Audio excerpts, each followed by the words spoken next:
I don't know, getting pretty old. Yeah, how old are you, 21, 19? 19? God, I'd love to be 19 all week. That ain't no lie. Me too. I've done a lot of crap different out there. I would too. If you still have my kids or my grandkids, I wouldn't marry the next one.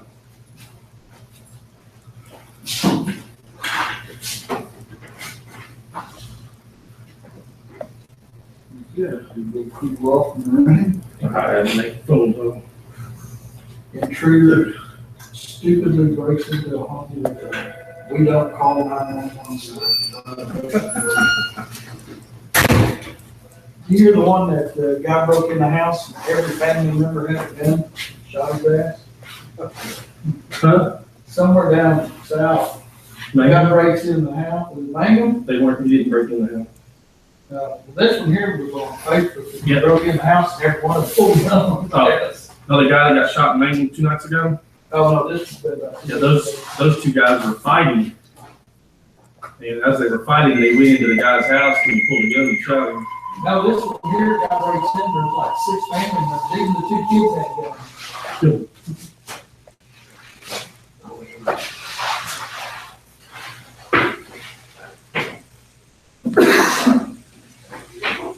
She says whatever that I talked to her today. means. You got sheriff's office on there? No. Look like your truck was in there. This afternoon.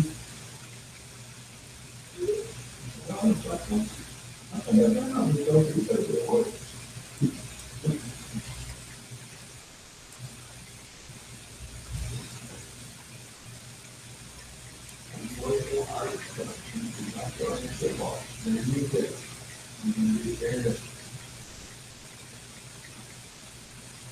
Hey, you had a little house down here out there. Me?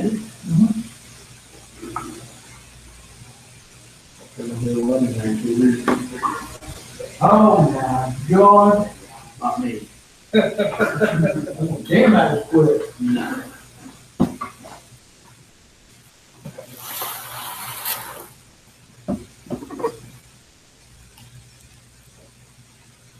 Near the London Resign.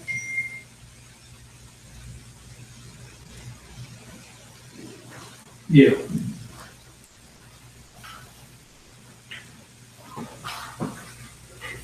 Hollis Assistant Coach King.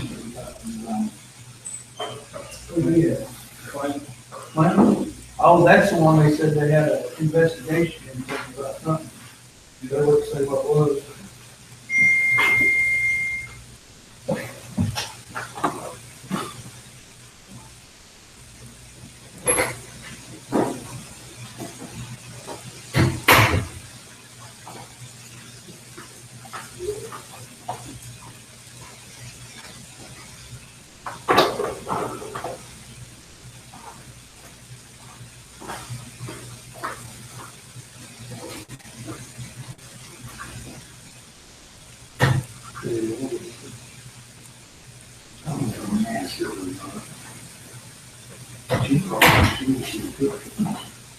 Now, the stuff that keeps clean, or is that nasty here?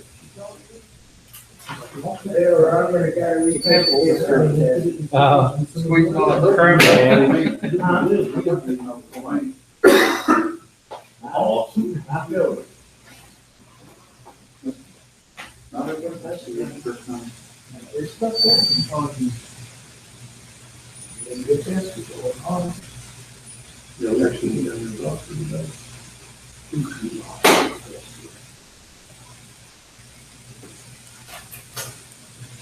I think, Big John bought, Massey's bike. Did he?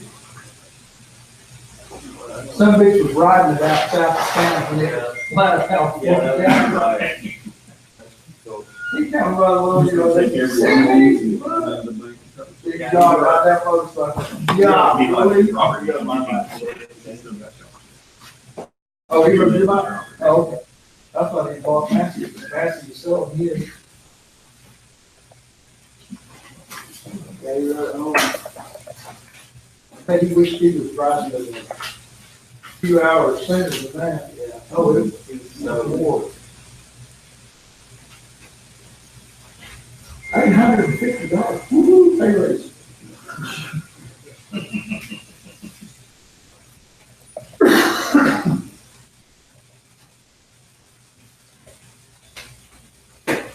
Yeah. What?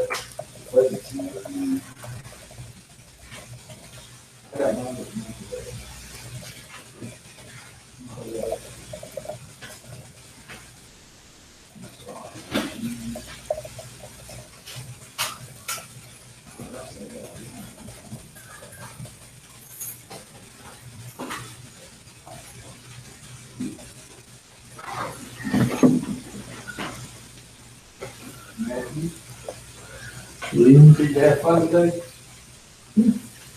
Where'd they have a birthday? Which one?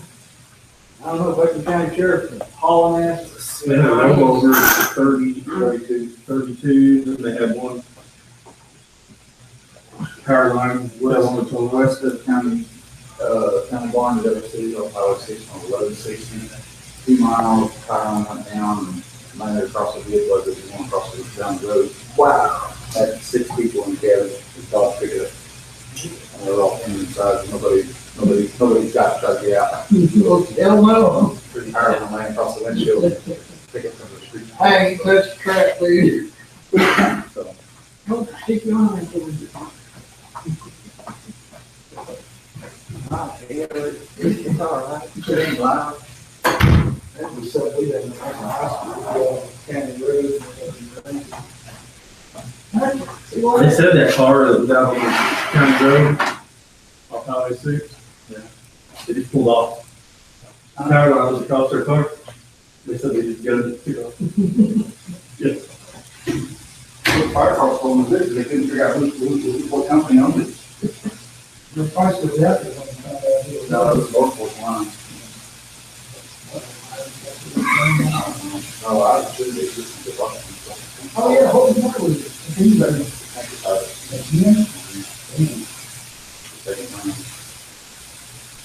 Oh, it's bad. I'm in the plug in. Yeah, I just got a hold of Darren and said that he's working the wreck, but any more than that. That's the deal. That's part of that. Yeah. Going into that.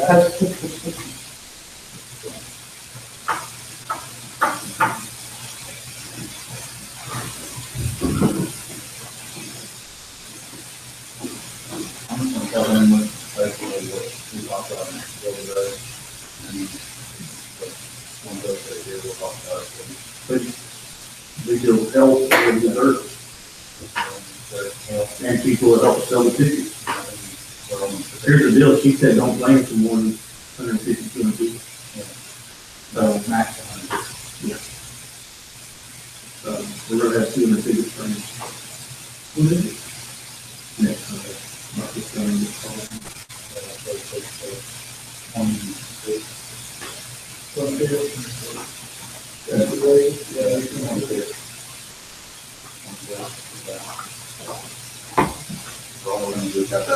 I'm kind of hoping we got more than this.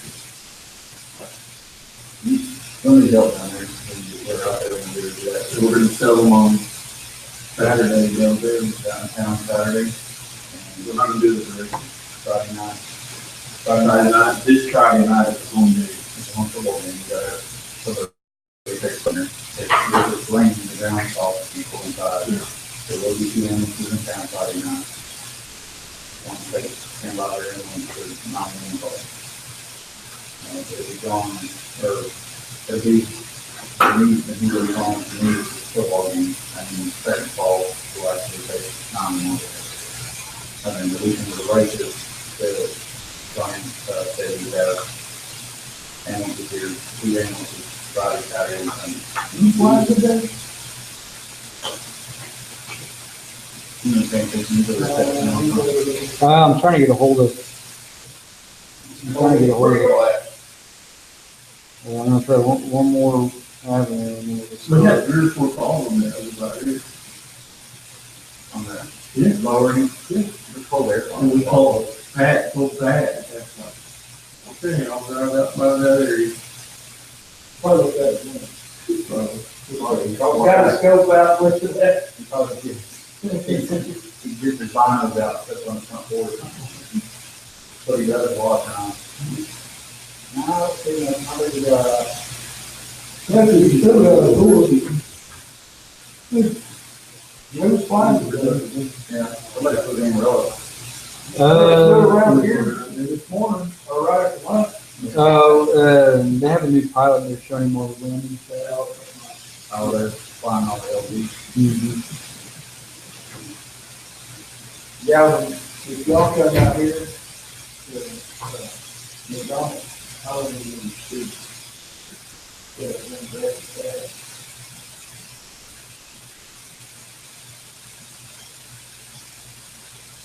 How did you know that mission? Me, not listening to what else is talking about. I like it.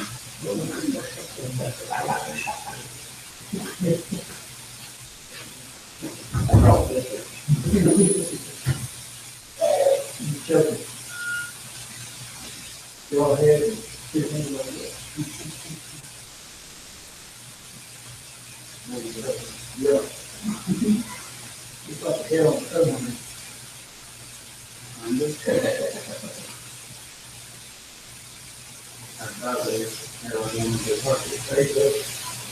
Hey, are you that lady?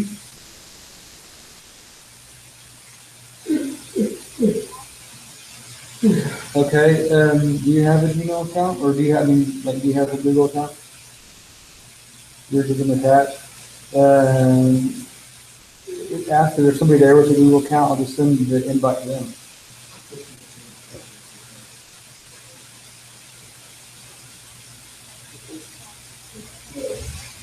Who's she?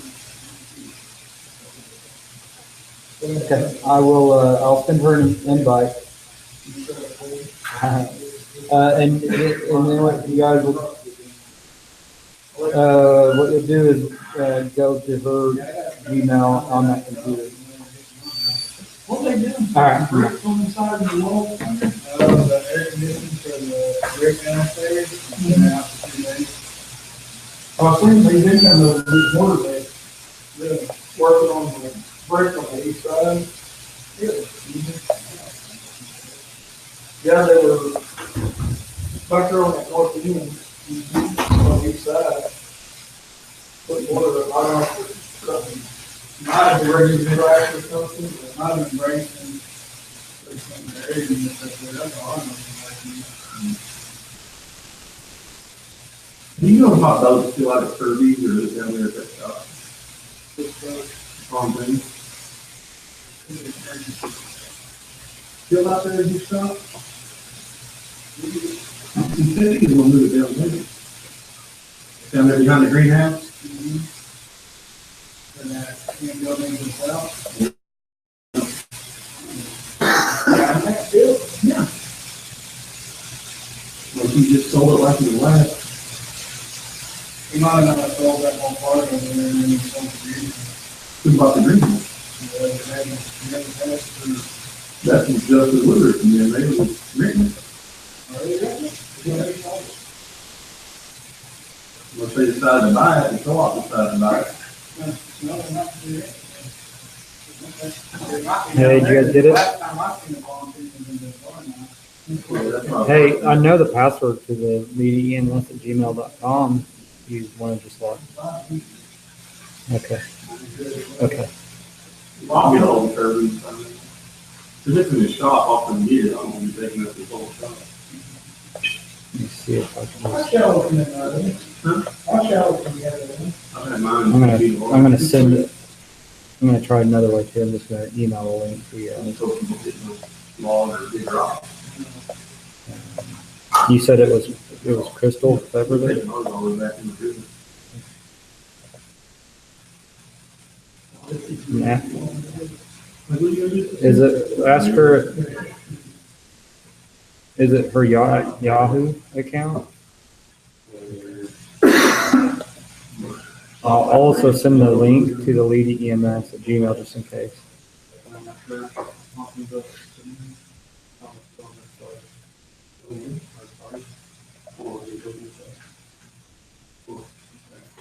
Go listen, soften, or look at, take that curve, and it's on this side of it.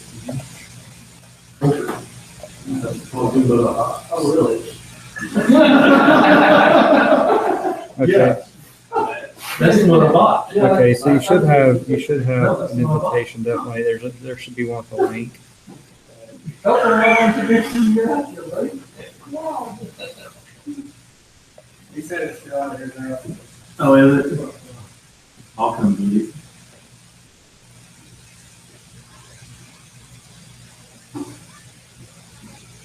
I can holler at him lately because I know he's been busy. No, it should just be in your email.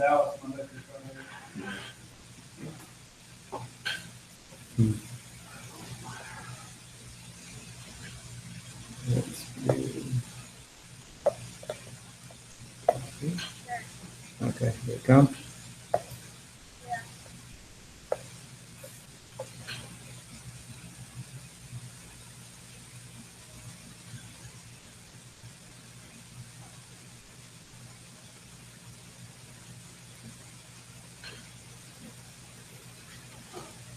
Are you, is it starting to log on? Okay, cool. I'll go ahead and get over to the slides. All right, bye. Yeah, sometimes. Hey, there they are. Hello, Lee. So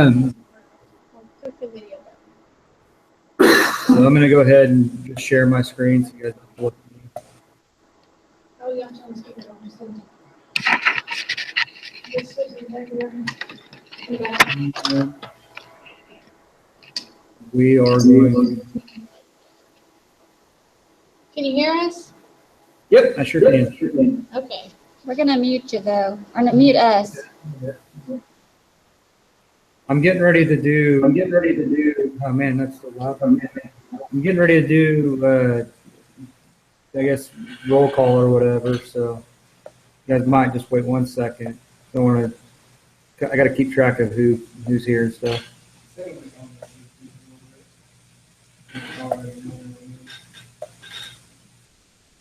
I just gotta find somebody to put it. EMR 2016. Oh no, I think I left the. I'm working for it for a little bit. I had the shop wide open, cleaned up where you could do about whatever you wanted to in there. And then after I went, when he sold it, I went to work for where I'm at now. I was up like a month later and there was just shit everywhere else. Well, if they got stuff all around it right now, you can sit there until we can get it out, because I don't need it. I just didn't want it, I thought he moved it downtown where it was out of the way, you know, but if he's still got it in the shop, I don't want to be taking up his shop. That's the whole reason I moved it out of mine. Okay. Let's see.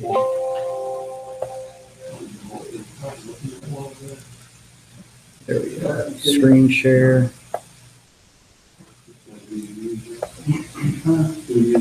All right. So first thing that we're gonna do, and I'll start here at the SARE student. So I think Robert, he's here somewhere, right? Joseph Coates. Okay. This will help me get to know everybody's name too. So David. Okay. I don't know if I have. You get a lot of you guys have like first and two first names. William Farmer. Okay. And you go by Bill. I saw by your because that it like changed whenever I put your email address in. So Philip Cahey. Okay. Is it in with an E? Because your email address didn't have an E in it, right? No. Okay. And does your name have an E at the end of it? No. Okay. So you must be. Is that your middle initial? E. Yeah. Okay. That's where I went wrong. All right. And then Justin. Is that your first name, Justin? Okay. Cool. And Matthew. Nah. Oh, my bad.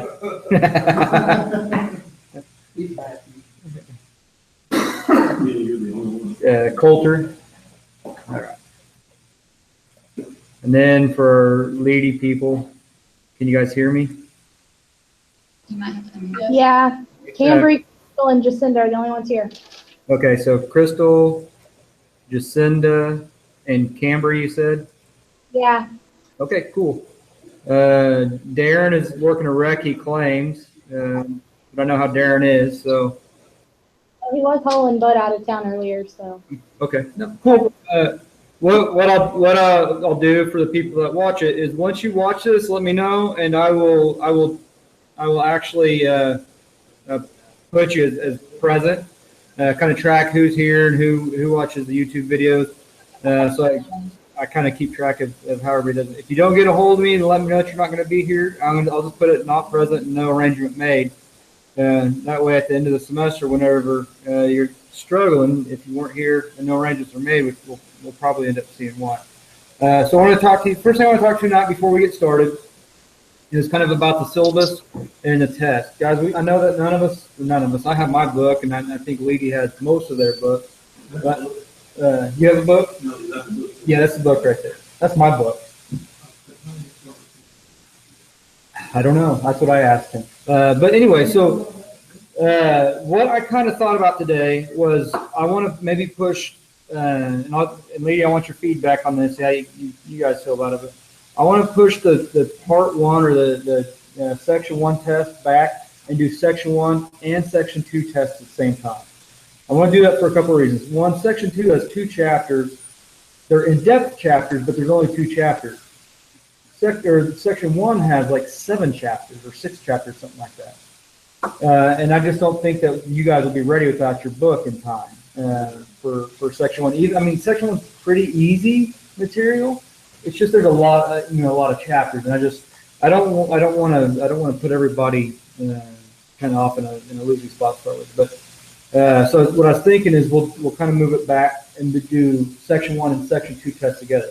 With that being said, I was asked last night about chapters 4 and 6, I believe, were the 2 chapters that they don't allow time for. I put in the syllabus that is self-study time. I looked at what they are. One of them is medical terminology. You guys need to develop at least a very basic medical terminology base. One, it'll help you understand some of the things I say. Please, as we go through this class, understand you guys aren't medical people. So if I say something that, like, what the heck does that even mean? Ask me, and we'll talk about it then. It'll help you to get to know it. Please understand that I've been in this business for a long time, and so even talking to patients, sometimes I start using medical terminology, and they kind of look at me funny, and I have to digress and go back. So if I do that to you guys, please let me know, and it'll help us learn. But you guys have to develop a base of medical terminology. So I want to go ahead and put the lifespan of medical terminology on that test. We'll see if maybe we have time to go over it. The other thing that I want to do, and I kind of discussed it here before we turn the microphone on and stuff, is I want to try to push through these PowerPoint slides kind of almost as fast as we can. If you guys feel overwhelmed, we'll slow down a little bit, but I want to get through them so then we could do things like the skills, the different skills, and work on what you will actually be doing as an EMR, rather than sit here and read a whole bunch of PowerPoint slides through the skills. I've also thought that maybe if we could just buy one of the test generators, maybe we start class by doing a practice test, and we go over it as a group, so you guys kind of see how the tests are written and see the rationale behind the answers and how to answer questions.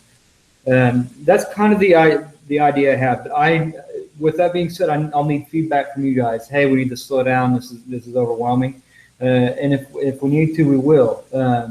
But this is a really tight class, and I'm sorry for that, but it is what it is. And so, but I want to try to get through the PowerPoint slides. So it's going to rely on you guys doing a lot of reading and things like that. Be prepared for class, and so we can get through it, and you guys aren't lost. You guys don't get lost. Is there any objections to kind of taking that approach with it?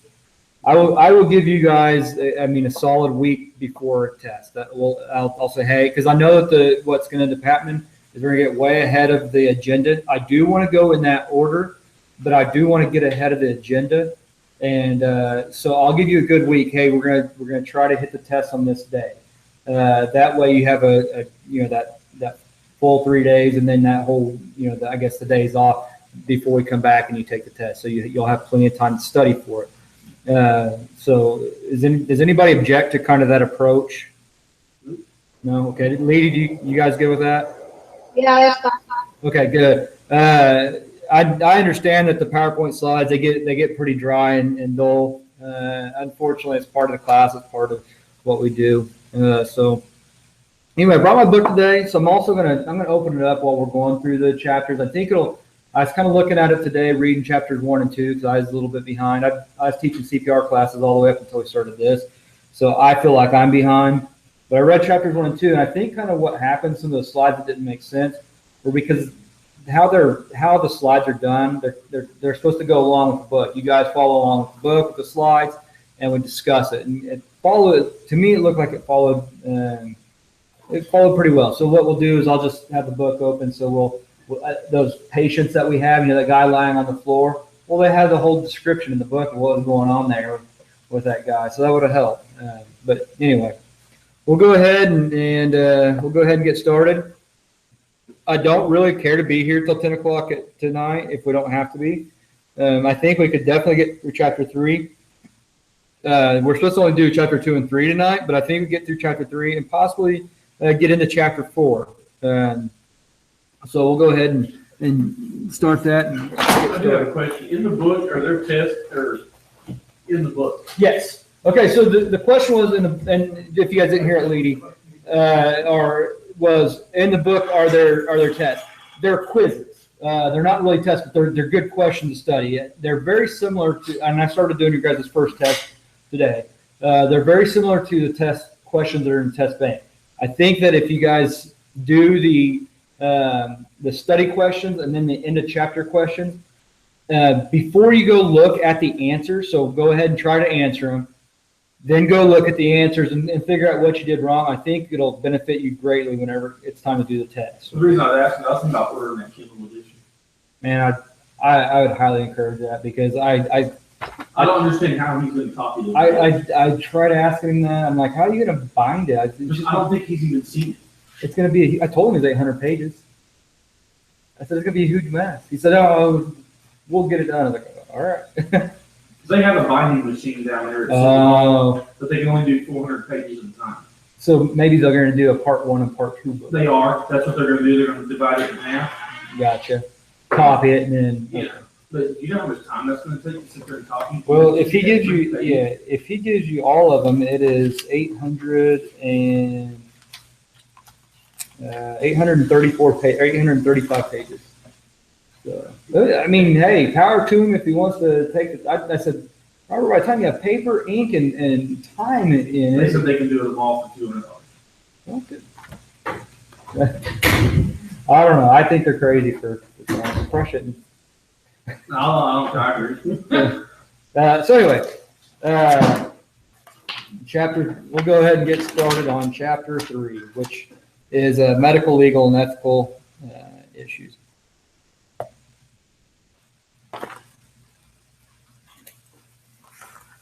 I'm trying to get to the beginning of the chapter in my book.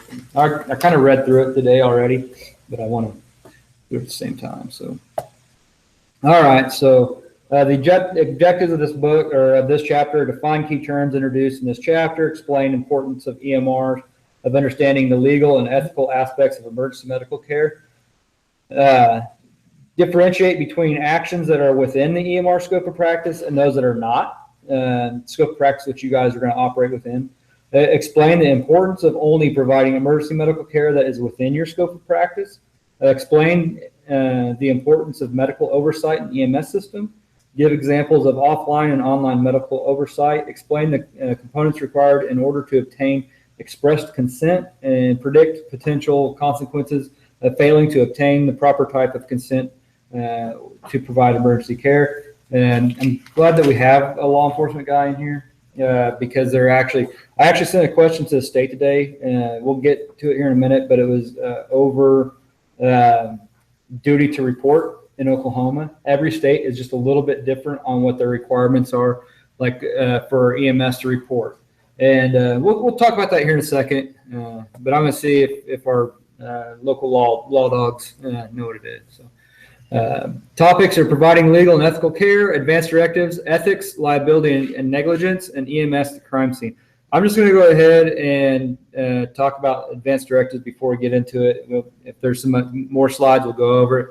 In Oklahoma, we acknowledge one and only one in EMS, and that's the DNR. It must be signed by a physician, and that is the only advance directive that we recognize.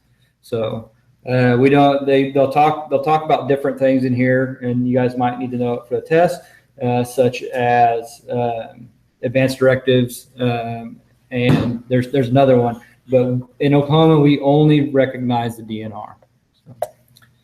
So introduction, encountering legal and ethical issues. The call, and so this is where I think there's some stuff in our book. So your emergency medical response unit is called to 1426 Abercrombie Circle for a man who doesn't feel well. The dispatcher advises the man has been feeling weak and nauseous for about 2 hours. Discussion, what else would you like to know about this patient from the dispatcher?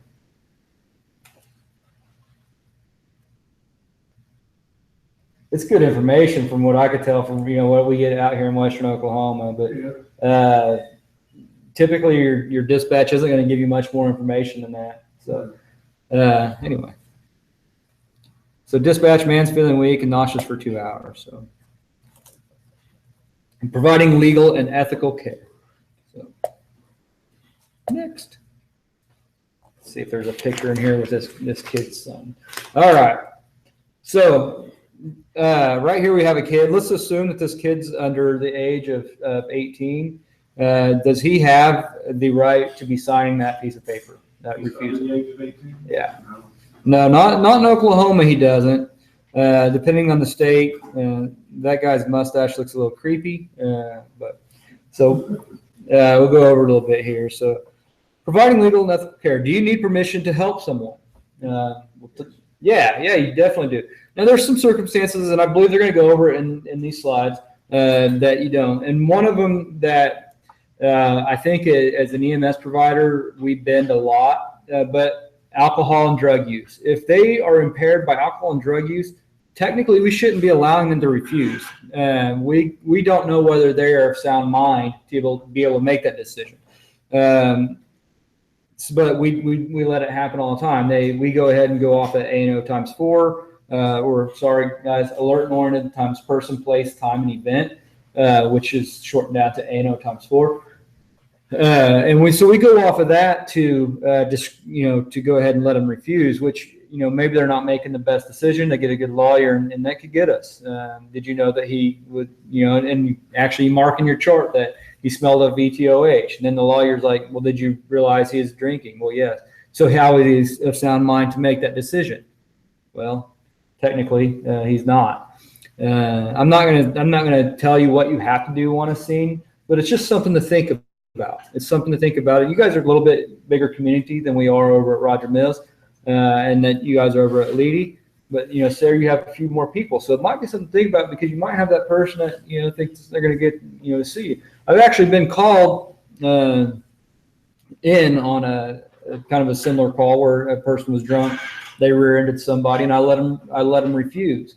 I ended up just talking to the lawyers and stuff, and they were alert and oriented times 4, and so you're going to catch 22. Do I make him go and commit assault and battery, or do I let him refuse? And I think probably the legal system, or you hope anyway, is always going to be on your side. That if you said that he was impaired, you made him go, you did what was in the best interest of the patient, and that they don't go ahead and charge you with assault and battery. I can't promise you anything in this world. So, can you treat a minor without the consent of the parents? Depends on what for. Yeah, it really does. It really depends on what for. And I'm not sure if these slides will go into it, but if a minor has a true emergency, you are going to use implied consent at that point. You're going to assume that any reasonable person would want you to treat their kid if that was happening.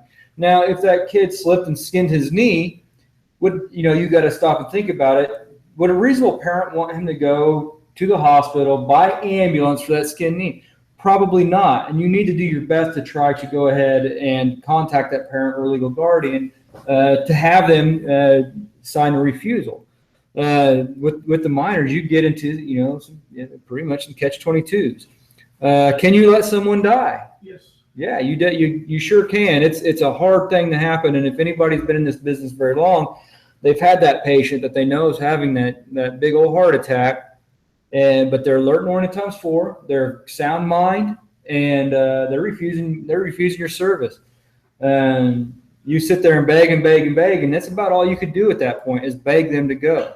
You can hang out with them until they go unconscious or go into cardiac arrest, and then it's implied consent. But until that point in time, if they refuse it, they can. I'll just give you a quick example. I had a guy when I worked in Topeka, Kansas, and he was all the classic signs: sheet white, sweating, substernal chest pain, radiated into his arm and jaw.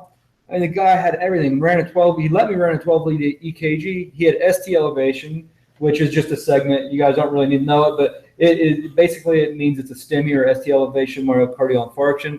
It is one of the more, with that rhythm, it's a more lethal heart attack. They need treatment right away. And at first he was refusing, and I begged him, sir, please, you're going to die. Finally, after some wife intervention, we got him loaded onto a helicopter and got him to a cath lab. But, sometimes that's all you could do. Can you discuss details of a call with others? That's a vague question. That is a very vague question. Yeah, that's a good point. What do you consider others? Exactly. There are people that you can discuss the question. If it's a continuation of care, which whenever the HIPAA, and we're discussing HIPAA here, whenever the HIPAA laws came out, a lot of people were very confused on the HIPAA laws and what they could and couldn't do. We'd go to transfer patients, and this is when I worked in Wichita, when the HIPAA stuff hit. We'd go to transfer a patient, and the nurse would tell us that they couldn't give us any information. It's a violation. It's a HIPAA violation. We're like, no, it's not. I can't take this patient if you don't tell anything about him. It's continuation of care. So understand that. Also, you could get permission from the patient, and this is usually by having them sign your chart. You explain to them that this is going to allow you to release all the information so that you could bill their insurance. You guys, luckily, is at an EMR level, don't have to worry about it too much because you guys won't be billing. It'll be the ambulance service.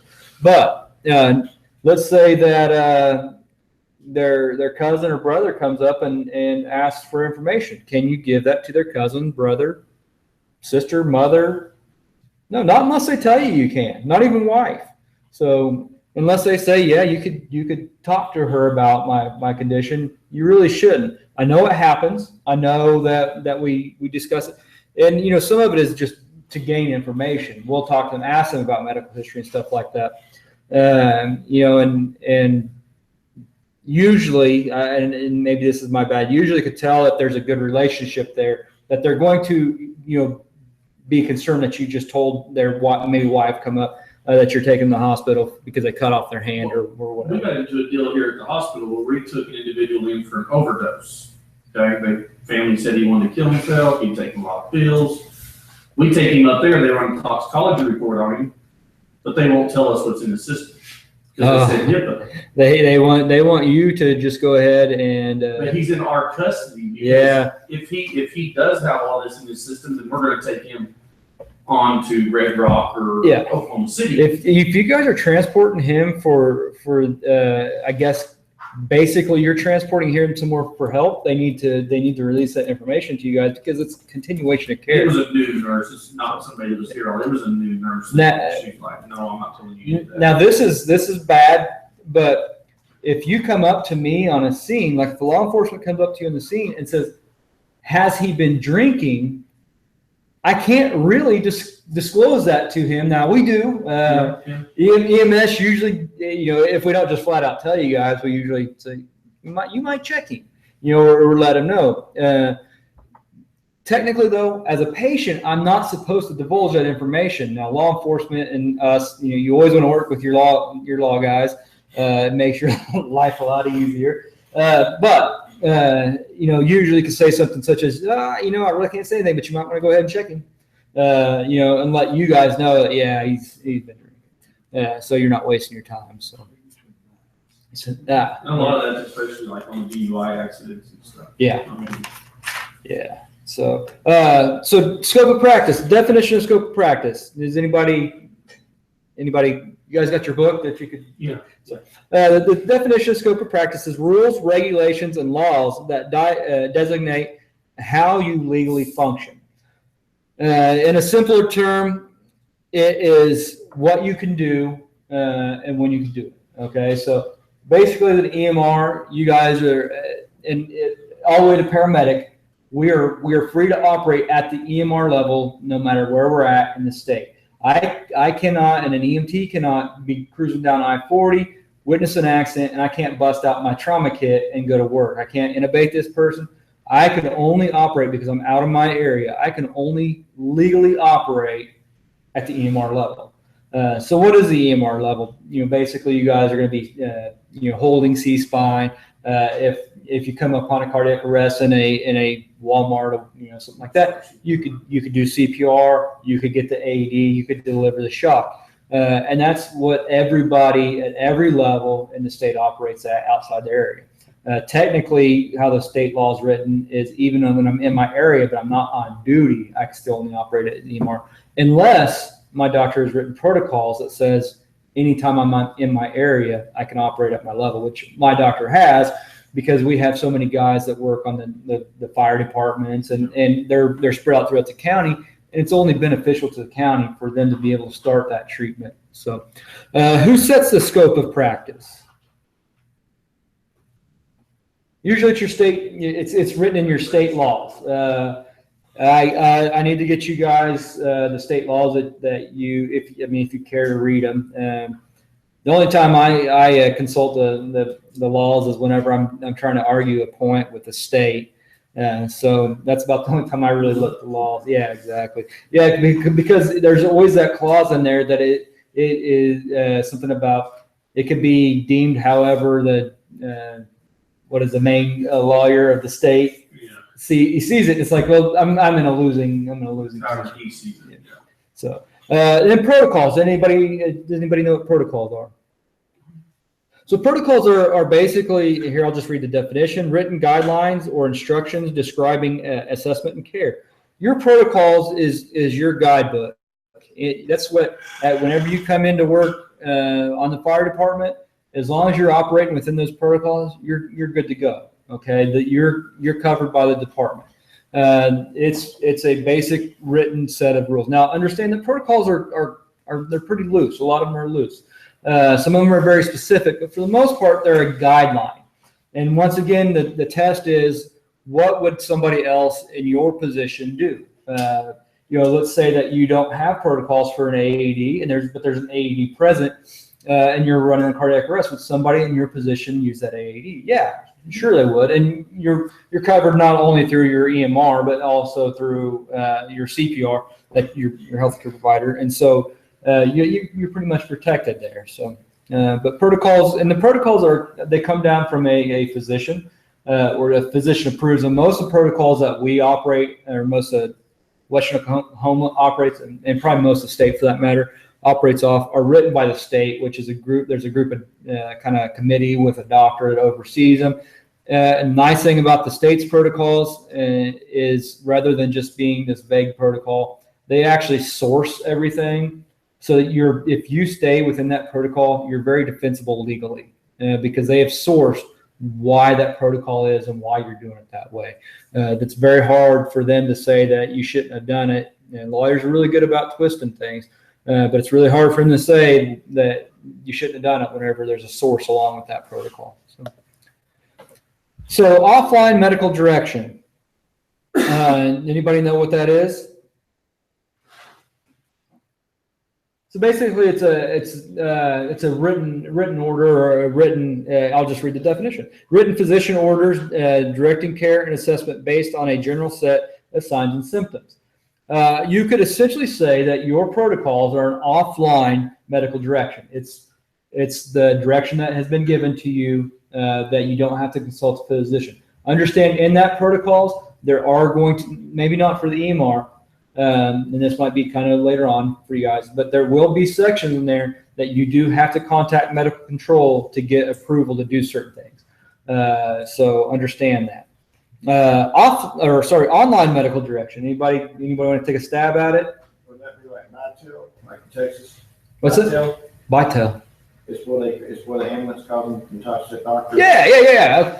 Are you texting or something? Because I have no idea what Vitel is. What he said is where the ambulance calls and talks to the doctor. Yeah, online medical direction is you call and you're consulting directly with a physician. So online, and here they have online medical direction. Physician orders received specific to an active patient's signs and symptoms. So you call in.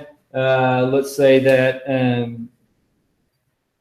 I'm not sure. I'm not sure if I think you guys could do oral glucose. Not 100% sure, but we'll use it as an example. You call in. You say, I have a patient. His blood sugar's 50. He's a little confused, but he's able to talk and swallow. Would you like me to go ahead and give oral glucose? And that physician says, yeah. That's an example of online medical direction. So we'll go ahead and get into our consents. Express consent is when a patient gives permission for care. So you come up, hi, how you doing today? I'm doing fine. Hey, do you mind if I take a look at you? Yes, not a problem. And you start your assessment. Understand, even with express consent, at any point in time, that that patient can refuse any further treatment or evaluation. At that point in time, you want to go hands off and you want to explain to them, unless they're out of their mind, but you want to explain to them that you do understand that by you refusing treatment or care, that your condition can get worse, to include death, as I always include death, even on twisted ankles. And yes, I understand that, and you do understand that you can recontact EMS or seek medical evaluation after I leave, correct? Yes, they have to have, and that's, we'll get to informed consent, but they have to be informed of their rights for them to refuse. So the next one will be implied consent, assuming permission of an unresponsive patient requiring care. So implied consent is if I come in and I find somebody unresponsive, it's implied that person's going to want me to help them, right? So, all right. And then emancipated minors. Do you guys deal much with emancipated? We have a couple. So, and how do they prove they're an emancipated minor? The two that I know of here in town, they actually have a paper from the court that said that they're emancipated. So, and as an EMS provider, I would probably want to see the paper. I don't want to just let a minor refuse and then come back and bite me just because I said they're an emancipated minor because they want to get back to partying. But emancipated minor is a minor who may receive the rights of an adult. It's usually done, I think it's always done through a court order. Another way you can find out if they say they're emancipated, you can look it up on ODCR. Okay. Type their name in, and it should show the court document showing where they're emancipated. So if you get somebody that says that they're emancipated, you could check on the ODCR website, or you could say, hey, Law Dog, can you look this up for me? So anyway. Hey, there's our guy. He's what's the text going on with him? What the? Why do they have a picture of him? We're gonna skip him for now. So refusal of care, guys. I'm just gonna throw this out there before we even get into it. This is where you are most likely to receive a lawsuit. Okay, refusal of care. You let my loved one refuse and they died. Okay, so you want to be very specific in your charting of why they refuse the care, why you allowed them to refuse care. So our old charting had a pretty slick checkbox that we go through and check each one. That we explain to them that their condition can worsen to include death, that they weren't on alcohol, or there was no alcohol or drugs that we could tell. There's a whole list of them, but we could go through and check each one. And essentially, it was so that we covered all our bases. But the patient must make an informed decision. And that's where I've been saying you have to tell them that their condition can worsen to include death, and they can request EMS return if needed. I'm going to see if they have any definition in here, just to make sure. There must be a sound mind in your opinion. Oh yeah, definitely. You have to document that. So basically, you heard me say A&O times 4 or alert to person, place, time, and event. So I always just start off with, I'm going to ask you some really stupid questions, but I have to document it if you're going to refuse. Who are you? Where are you at? What happened? And what year is it? And you ask them those questions, they could answer them all. They're of sound mind. Now, I would if you smell ETOH or ethyl alcohol. Gosh, what's that? Ethyl alcohol. It's just a short the short term or short the chemical abbreviation for alcohol. So He's drunker than a Walton Piss. if he's drunker than a Walton That's Piss, Western Oklahoma. if he's drunker than a Walton Pissant, don't let him refuse. So. And then documentation. You guys want to make sure. I know that you guys are here are on a fire department, but if you guys are going to allow people to refuse, now a lot of EMRAs require their ambulance to come in and get the refusal. We will. We Yeah, won't do the refusal to go out the ambulance to it. And that is wise. It takes a lot of liability off of the fire department. Now, for the leady people, I would definitely have at least your EMT and I think I have one that's. Are you going to be working over Eric? Is that kind of what you're looking at doing?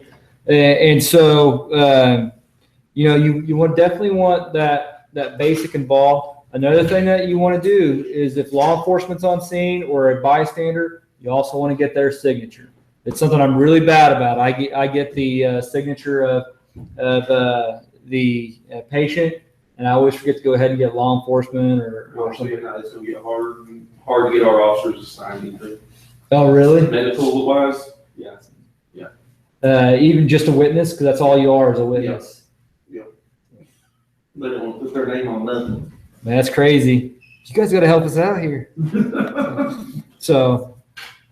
Here's a refusal of care. When should a patient not be allowed to refuse care? Altered mental status, under the influence of drugs or alcohol, or impaired judgment due to medical conditions. So yeah, there's one in the book. So, yep, 827 pages of it. If I was you, I'd go ahead and just do the Kindle version. I'm thinking about it. So, confidentiality. So, the Health Insurance Portability and Accountability Act, or as we all know it, without reading that, I have a hard time remembering it. But it's known as HIPAA. It's something that you guys are going to need to become familiar with. Law regarding confidentiality of protected health information. So, with HIPAA, there are times when it is acceptable to disclose protected health information. These include transferring relevant and pertinent information to others directly in the patient's care. Upon patient approval, to insurers and those responsible for payment. Operational reasons within EMS agencies, including quality improvement and research. As a matter of fact, that's not exactly true. Our CQI officers can read it, but then whenever we go ahead and do training off of it, we have to black out the personal information. Mandatory reporting situations, and this is where I got a hold of the state, such as crimes, violence, abuse, or public health situations. For example, a contagious disease outbreak, and then when required to do so by legal subpoena. This mandatory reporting situations is kind of a tough thing, because I believe in Oklahoma for EMS to do it, the only thing that we are to report is abuse of elderly and children, and I believe that includes all the, what do they call it, the RAIN, so rape, abuse, incest in children or something like that. It's the RAIN laws or something like that. And And so I think those are the only things that you have to report. I went ahead and emailed the state. I have yet to get an answer. So I just wanted to be clear on it before I told you guys for sure. So confidentiality times when it is acceptable to disclose. We already kind of talked about these. We already talked about these. So advanced directives. Advanced directive is a legal document giving a person's instructions on medical decisions. The one that we have around here, like I told you guys, is the DNR, written document of a patient requesting cardiac resuscitation not to be performed. One thing that a lot of people get confused, and a lot of paramedics, a DNR is not a do not treat. So if they have a DNR and they're drowning from CHF or congestive heart failure, they have a lot of fluid on their lungs, we don't just let them die. We go ahead and treat them. Okay. Now they can refuse if they're of clear mind. They can refuse it, but a do not resuscitate is not a do not treat. We will treat them up to the point they go into cardiac arrest. Once they go into cardiac arrest, we're not going to do CPR, and we're not going to do. We're not going to put an AED on them. So they might go ahead and get into living wills, which we don't have, but you guys might know for the test. A living will is a legal document created in advance in the event a person is unable to communicate their health care wishes at the time of injury or illness. And then there's a durable power of attorney, which we do have here. Somebody does, we do have durable power of attorney. So somebody is making decisions for their parent or grandparent. It's a document designating a legal decision maker. So this person is no longer able to make their decision, or you have the mentally handicapped people. You can have somebody that is able to make those decisions for them. We got a good deal. The lady had a DNR, and she had got a DNR before the Alzheimer's kicked in. Well, she went down. Her family says treat her, so she has a DNR, but they have power of attorney. So what do you go with? Well, kind of how I do it in that situation is I'll go ahead and run the code to the ambulance. Then I'll call a hospital. And at that point in time, I'll say, hey, we have a 89-year-old female patient. She had a DNR on scene, durable power of attorney, revoked the DNR, wanted us to go ahead and code patient. You want us to go ahead and continue to code this patient on the way to the hospital? Most of them are going to say, no, we'll go ahead and go to the hospital, and they might not let you take that dead body out of your ambulance. They might have to wait for the ME, so it might get tied up. So be careful with it. But yeah, it gets to be a sticky situation whenever you have it. Now, if you want to go ahead and code that patient on scene, get those same orders, and then go tell the durable power of attorney, hey, we've done everything okay. We did CPR, we used the AED, there's no change. We talked to the doctor. They said, not to transport. There's nothing else that we could do at this time. You could also use that approach. So healthcare proxy is a document designing a legal decision maker for medical decisions. Do we have healthcare proxies in Oklahoma, or is it simply durable power of attorney? This is just durable power of attorney. So, all right, the response. You arrived to find the scene safe. I guess maybe that's what they wanted you to ask the dispatch, maybe, is to see if the scene was safe. You arrive to find the scene safe. The patient appears to have vomited, so you don gloves and eye protection and introduce yourself. The man says, my wife called for you. I didn't. I don't want to go to the hospital. He seems to be in some distress and may have some difficulty breathing. You tell the patient that you are an emergency medical responder and are here to help before the ambulance arrives. He agrees to your assessment while you wait for the ambulance. You notice that the patient's skin is pale, moist, and cool. You know these are not good signs. You place him on some oxygen. He protests a bit, but eventually agrees. Then you begin to take a history and get vital signs while you wait for the ambulance. Why is pale, moist, cool skin not a good sign? Yeah, you're having a heart attack. So basically what the heart does, and this might be a little too in-depth for the EMR class, but I'll go ahead and throw it out there for you guys. So this patient's having a heart attack. So the heart becomes hypoxic. So now it's going to tell the brain that it needs the blood. It's going to start shutting down everything, so the skin's going to become pale. So now they become pale because the heart or the brain is putting all the blood centrally. So you have what's called vasoconstriction.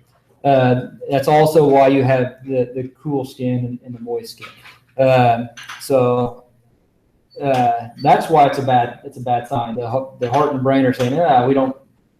The skin's not important right now. The heart is, and it's suffocating. So, all right. So ethics. What does anybody have a good definition of ethics?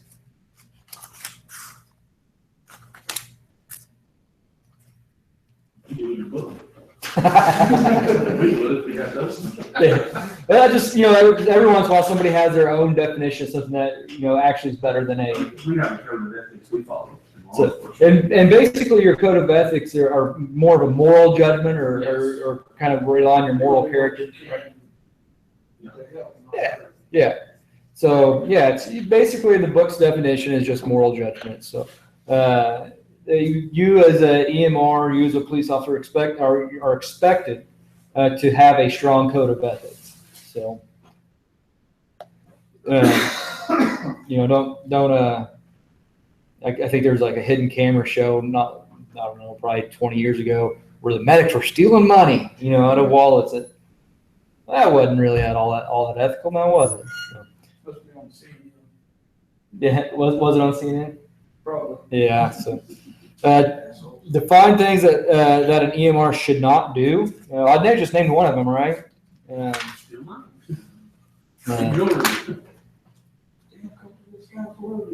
So they should.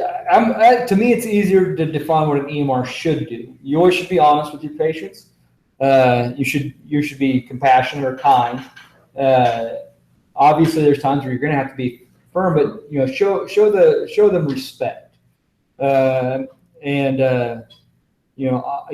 like I said, don't steal from them. Don't be a jackwagon. So, and don't talk down to them. So.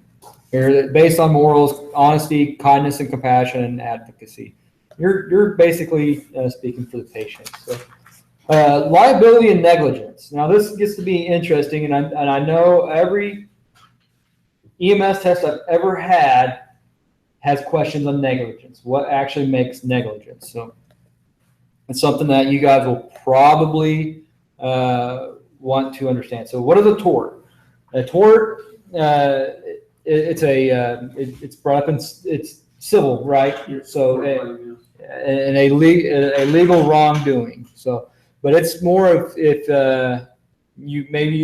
at times you could be found not guilty of negligence, but they go ahead and bring a lawsuit against you in civil court for a tort. And there are times where then they win that civil suit. It wasn't enough to be negligent, but it was enough for you to lose. So. On the tort side. So assault and battery. Assault is the threat or act of physical harm, and battery is unlawful touching of a person. So is that correct? Now assault, I always thought it was like somebody punching, but it's also the threat, right? Is it both? It's both. Okay. Okay. And then, so what's the difference between assault and battery, or is just battery is a simple? Even on our state statutes, they're together. Okay. So it's not. So you guys heard my questions, and his answer was on the state statutes, assault and battery are together, because obviously if you're battering somebody, there is the threat of act, and you did do physical harm. So it makes sense they are together. So that's like making them, you forced them on Yep. the gurney to put them in the. Yep. Yes. Yep. You just committed assault, and then he said the other question was, so that's like you forced them onto the gurney when they didn't want to be taken in. Yes, you can be found guilty of assault and battery in that situation. So be careful. I heard charging people like in an instance where they force them on the gurney and take False imprisonment, kidnapping. Yep. That's how I got out of my drunk rear ending, and I just told the lawyer, I said, you know as well as I do that if I would have made him go and he didn't want to go, that I could have been charged with assault, battery, kidnapping, and And he said, "Thank you, Mr. Stevens. We'll call you if we need you." And I never heard from him again. Assault and battery could be a felony as well, depending on the Yeah, I know level of, But kidnapping, yeah, kidnapping is a felony. So hopefully, if you are operating, you are truly operating in the best interest of the patient, hopefully they wouldn't throw the book at you. Right. You would hope. Maybe the ambulance bill just gets written off, and so. They call it good faith, acting in good faith, Yeah. because we've even had deals like that happen, Okay. acting in good faith.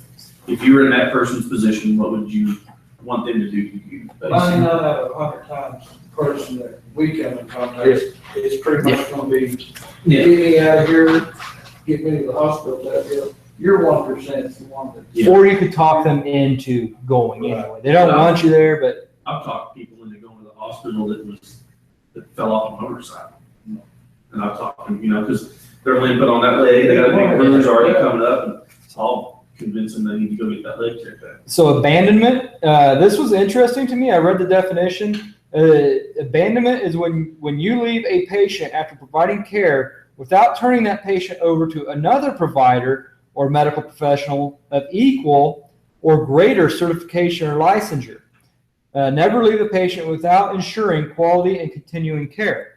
And the reason I find this very interesting is because it's very common practice for me to do an assessment on a patient. They don't need my level of care, and I turn them over to a basic, and I let the basic run the call. The basic needs experience. The other thing that comes to mind to me is whenever a basic goes to a hospital to do a basic transfer. Now that basic's level of care is well under the RN and physician that patient is currently being tended by. So I don't know that the abandonment definition is as cut and dry as it would appear here.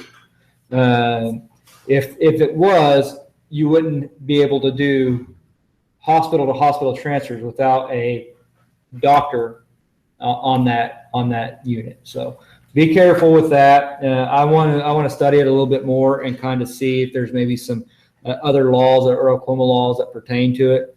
But anyway, so negligence. Negligence is a failure to follow a standard of care. Now understand, there are 4 things that have to be present for you to be guilty of negligence.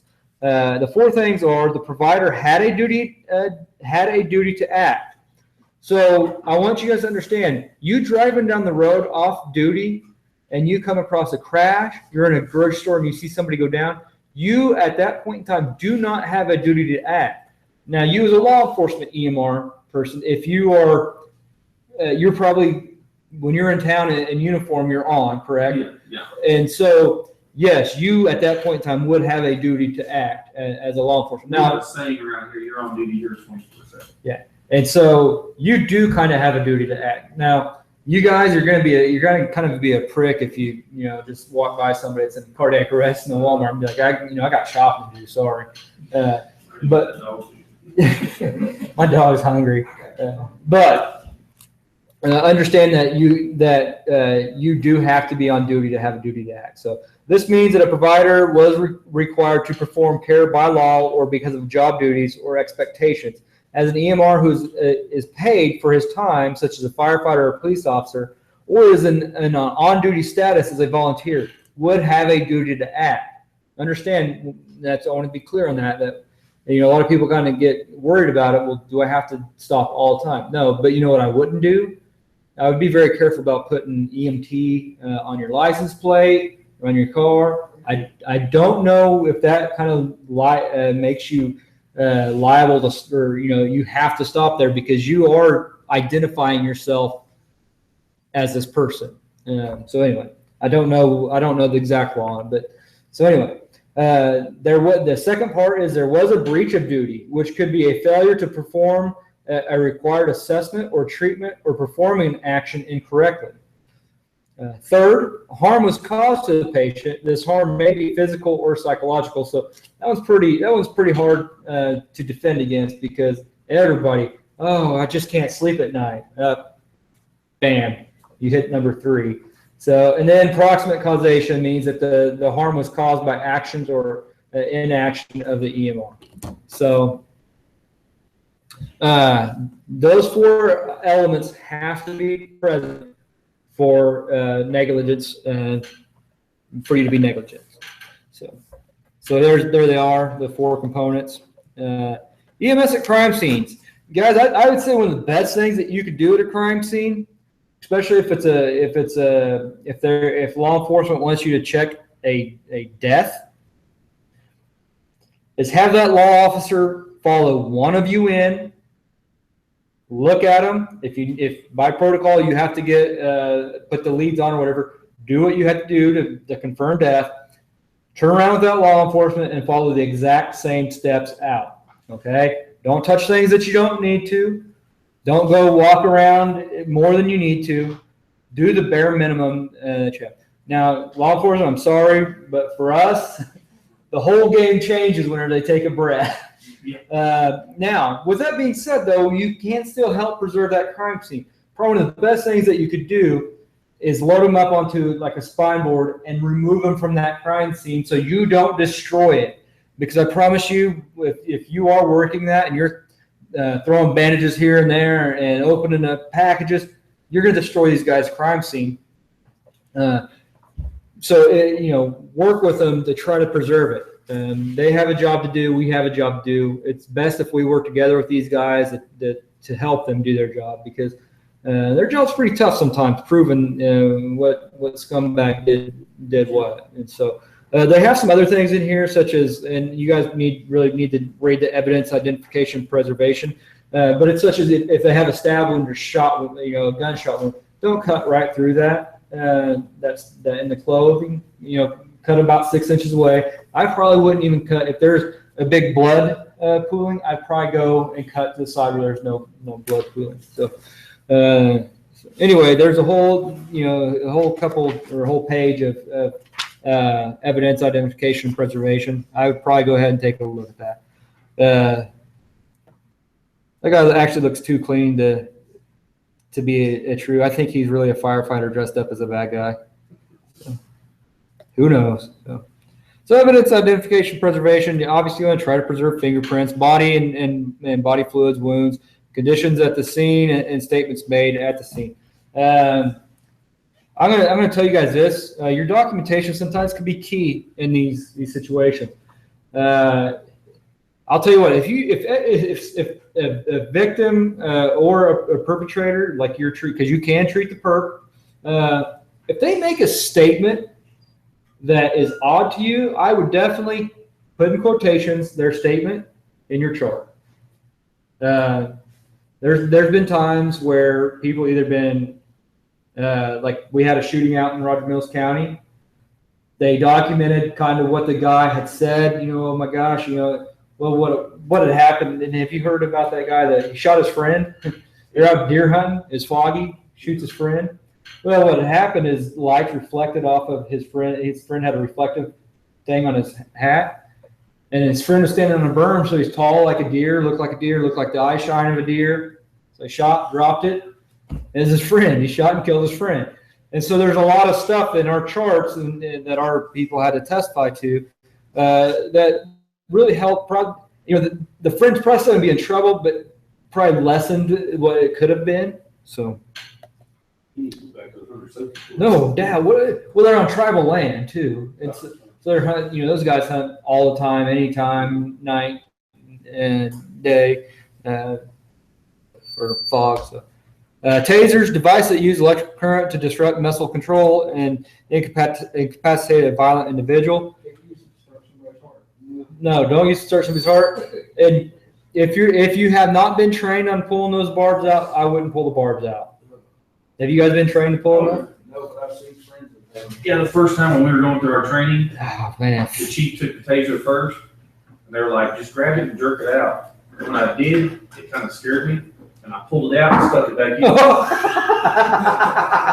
Oh, shit. Yeah. I love that. Yeah. Oh, he did. So ensure your own safety, obviously, on a taser. Ensure patient's ABCs. Most people will recover quickly, guys, but this is a lot of electricity going through the person. It can cause cardiac arrest, especially if there's an undiagnosed underlying cardiac issue. Carefully monitor them throughout the call, just like they've been electrocuted. Assess patient's complaint and injuries. Do not remove taser electrodes unless you have been trained to do so.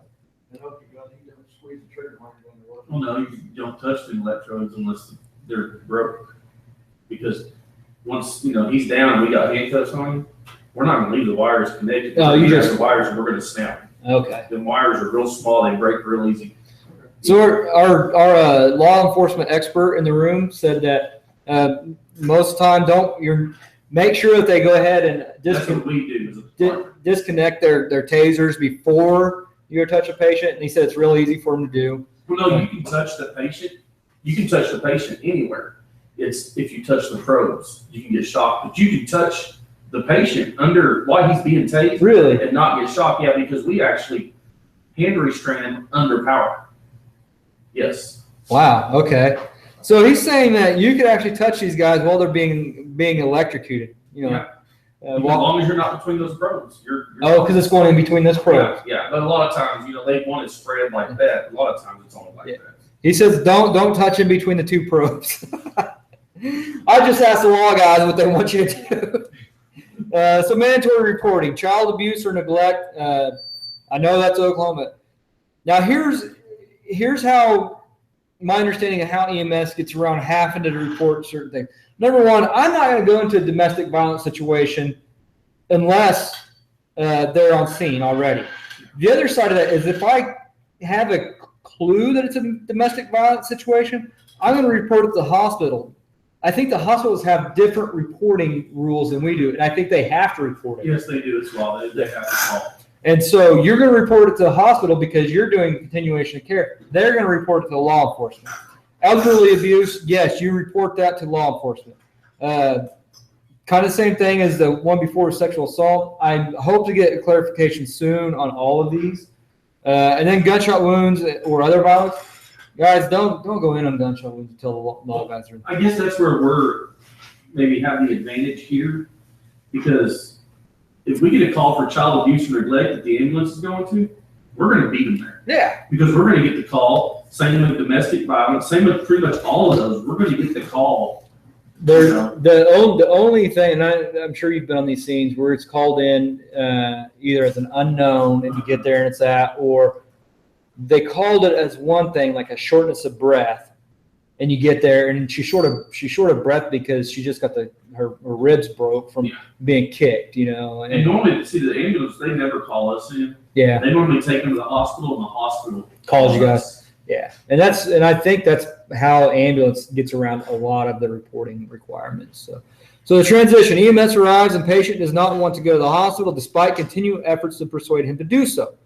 Let's see this. I'll read it from the book because it's more descriptive. So the ambulance arrives, which causes the patient to again say how much he doesn't want to go to the hospital. The patient's wife shoots you a nervous glance. She has told you she thinks it is serious because this was how he looked before his last heart attack. Ding, ding, ding, ding. There's another big, huge clue right there. Guys, if they say they're having something, well, have you ever had this in the past? Yeah, it feels just like I had a heart attack before. Man, that's a almost a sure sign that's what's going on again. So you introduce the patient to the EMT. You spend some time talking with the patient while waiting for the ambulance, trying to convince him to accept the care and transportation of the EMTs. The patient still says he doesn't want to go, but you can see the EMTs share your concern for the patient. You provide your vitals and history information to the EMTs and stick around to help the patient and his wife where you can. He eventually does accept care and transportation from the EMTs after coaxing from his wife, which is a good thing because he's having a heart attack. So how long should you try to convince the patient to accept care before you accept his decision to refuse care? If he passes out, then you guys. Well, I think a lot of that depends on his condition and how you feel. Yeah, definitely. And you guys brought up a couple good points. His condition and how you feel. It's basically what I do on a guy like this. I try to stay until one, he becomes so agitated that I just made it worse, or two, he agrees to go. whichever one I go with is, I don't want to agitate him and make it worse. And sometimes I'll say, hey, will you at least let your wife take you in? I'll try all sorts of different avenues, but on a patient like this guy, it is hard for me to leave that patient without knowing that he's going somewhere, because I know he's going to die, and so you have to know, one, that you could document that you did everything that you possibly could. And he has now informed refusal. But you also have to be able to sleep at night whenever you walk out the door and they call you right back because he just coded. We'll have you stay with you for a little bit. Let's see how this thing. Definitely. And as an EMR, now ambulances, we have these times that we'll hang out as long as we can, but all of a sudden another page drops. We're like, crap, this guy's not going to go. We got to go.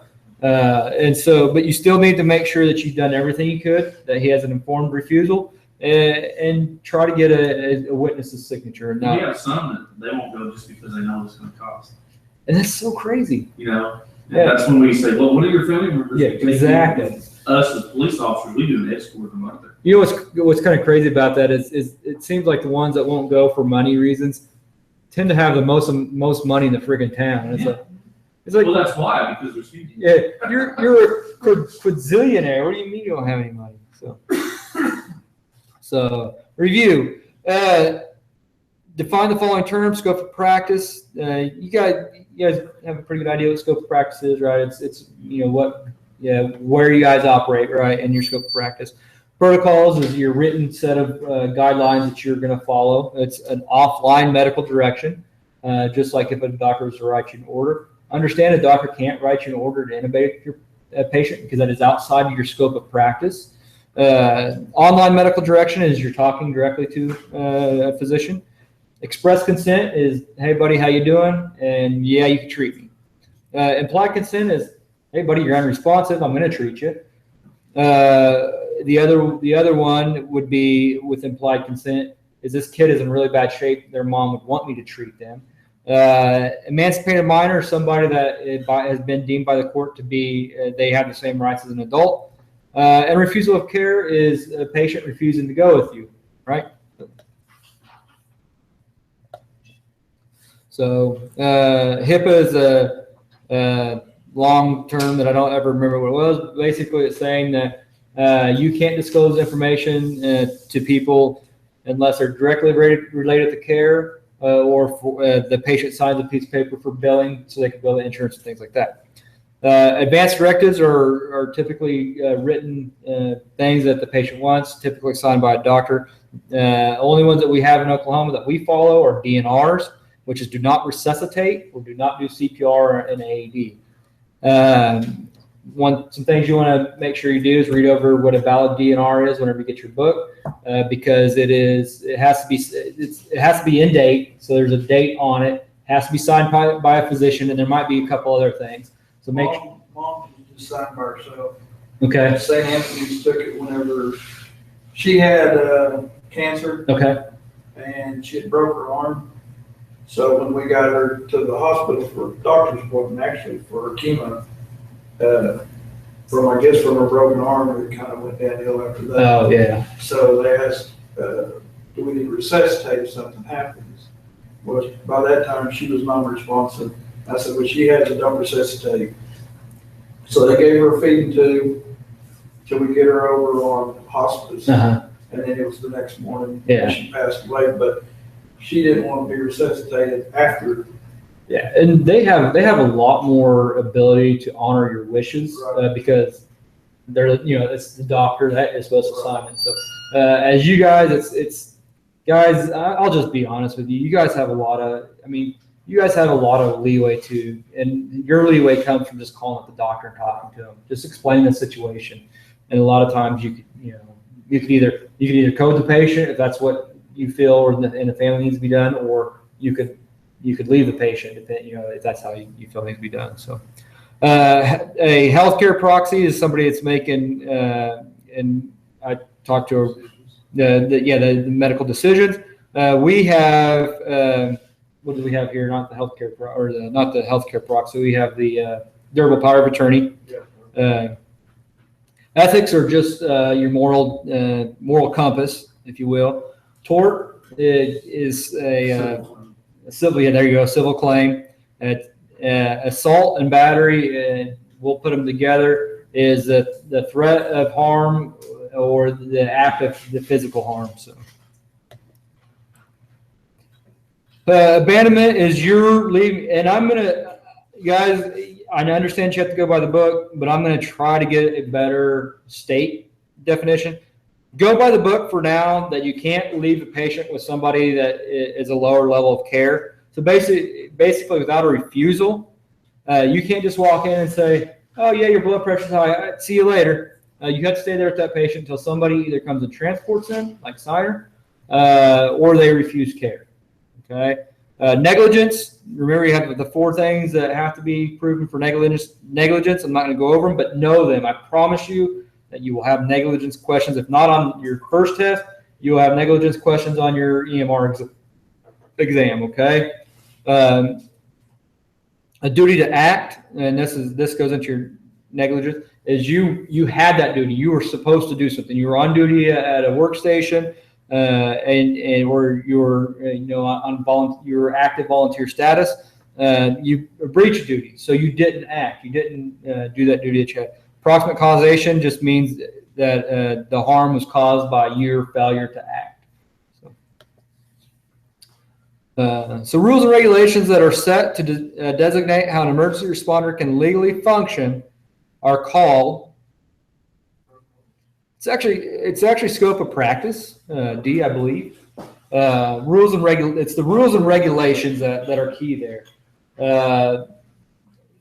Protocols are more of a guideline. So, an unconscious patient involved in a motor vehicle collision is allowed to be treated under, B, implied consent. Good job.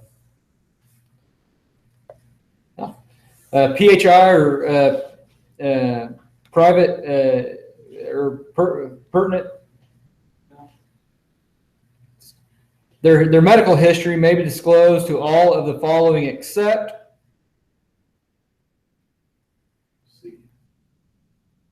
I'm going to go with D, various agency members. Finance Department for billing will get that information. So review, and here's some discussion questions. What are EMR's obligations with respect to advanced directives? We'll use DNR here. What are your guys' obligations to DNR? That just means we can treat the patient, we just can't resuscitate the patient. Yeah. So some of your obligations for that, though, are you want to make sure that it is a valid DNR. So, right, you want to make sure that, like I told you guys, it's That's for the doctor. Yeah. Talk to the doctor. Yep. Make sure that it's signed. Make sure that it's in date.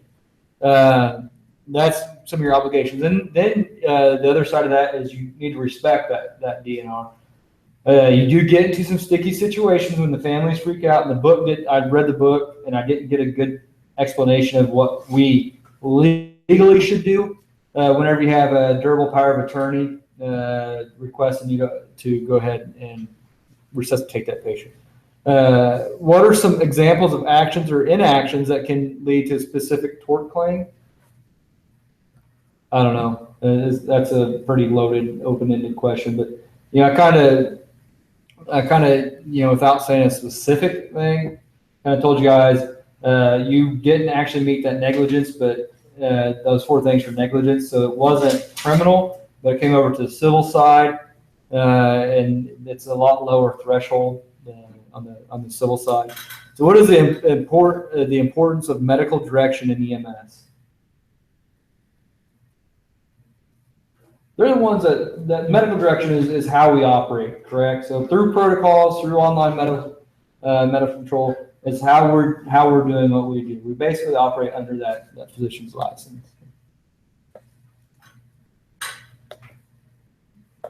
All right. Leedy, can you guys still hear me? Yes, ma'am. Let's develop it. Okay. It's 7:22 right now. Let's come back at like 7:40, so you guys can get a drink or something. Okay. And we'll go ahead and start on chapter 4. That work for you guys? Yep. Any questions over this chapter? So, No? Okay, cool.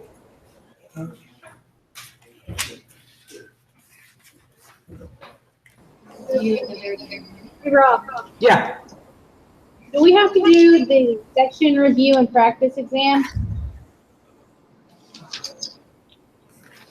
Let me see here. Please do the, is that at the end of chapter 5? Is that where you guys are at? Or 6? In chapter 6. Six. Let me see. It's What, over the whole. I would say if you want to use it for like a study, study thing, yeah, that's great. I'm not going to require it. It's Okay. pretty long. So, yeah, I just use it for studying because I'll give you guys a little secret. The test bank questions, there's not a whole lot of them. There's a good chance that your test, that these questions will show up on the test one way or another. That's my experience with Pearson anyway, is that their test bank questions and their study questions are almost the same. Yeah. So yeah, I'm not going to require it. I just want you guys to do the end of chapter stuff, okay? Okay. All right. I'll talk to you guys here in about 20 minutes. Okay.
work at now? Mechanic, in a small shop in town. Okay. Yeah. That's cool. Was at college for a little bit, but I didn't really like it. I went to college for a little bit too, and I didn't really like it either. For some reason, I just kept going.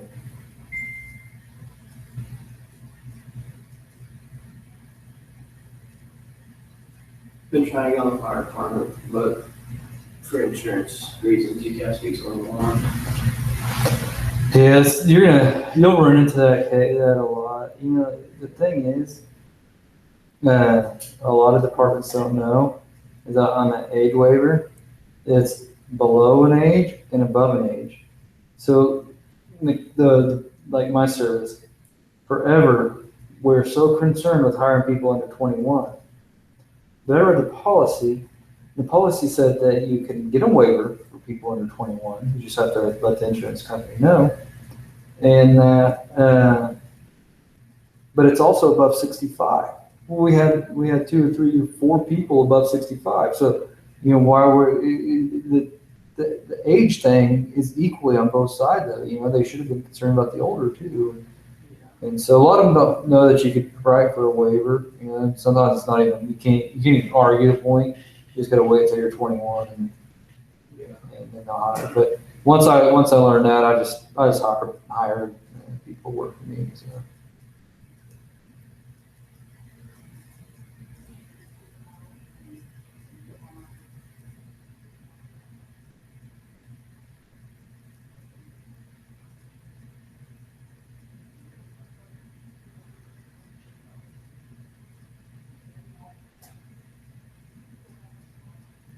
I was gonna go see in one class at Ellicott to go to, so I found out they all have this year. Yeah.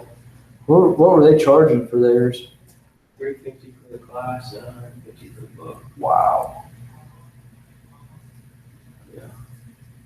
Well, a lot cheaper. Yeah.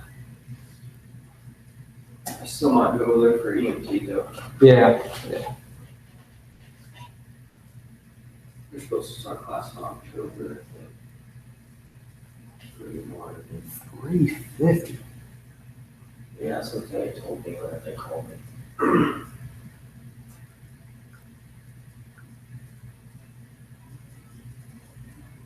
Well, I went ahead and, you know, agreed to a low price because I'm supposed to have 10 from here. I'm supposed to have 5 from there, and then I knew I could make up the 5.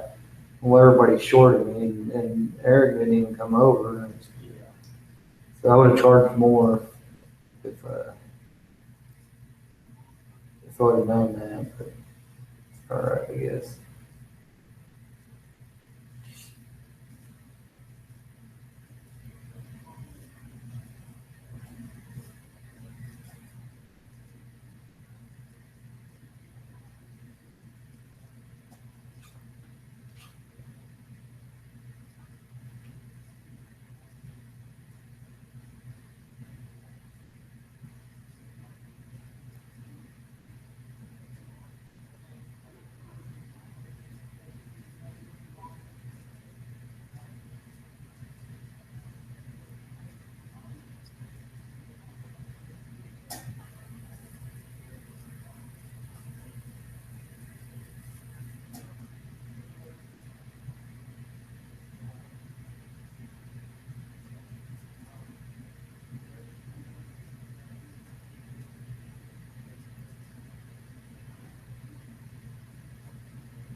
What's going on?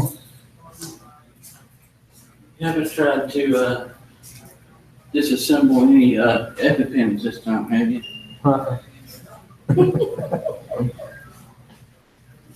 No, why aren't you in this?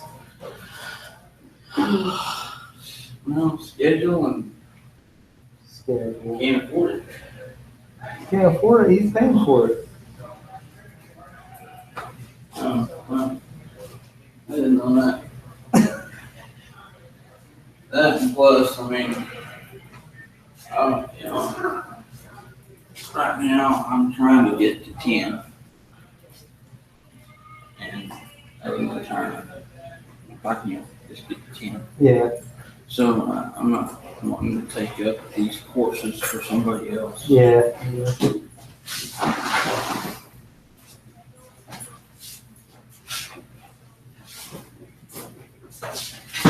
Now I gotta go home to the Philippines. Have fun. Oh, yeah. I'm trying to drum up some more students, but I don't know if they're any good. Oh, yeah? So you could have a photocopied book if you can? I told them, I was like, you guys that just think you can't do it because you gotta work Monday night or Tuesday night, it's online. As long as you keep up with the class and let him know, hey, I am doing what I'm supposed to be doing, you can still do the class.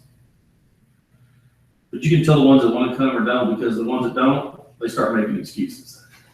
Well, but I got this thing and Yeah, it's a hitch and in fact, I had one tell me that. But one week I'm on morning hitch, the next week I'm on evening hitch. whatever. I was like, but you can still do it online. I just both of them with you.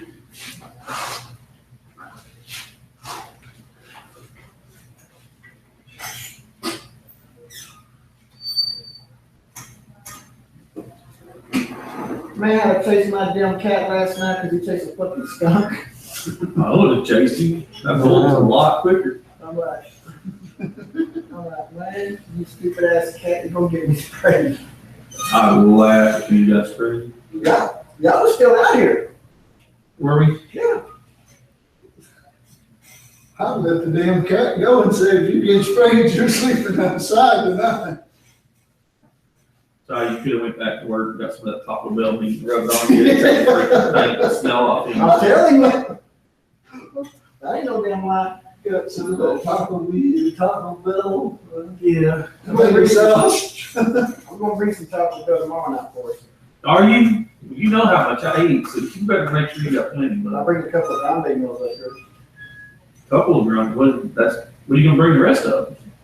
You ain't gonna get no grande meal. I bring like 10 bean burritos and 10 soft tacos because Maybe if you're in the hard tacos, they get soggy. yeah. You're bringing grande meals? Yeah, from Taco Bell. I'm a GM for Taco Bell and out there TA. Oh, you are? Now, he's, when That's he's the word. working, don't go to Taco Bell. All I can bring y'all is like pamphlets for Stranger Things and stuff. No, when I come out to Taco Bell, I'm normally in my office doing my management stuff. I know, every time I come out there, he just runs to the office, I'm like, yeah, as soon as he comes.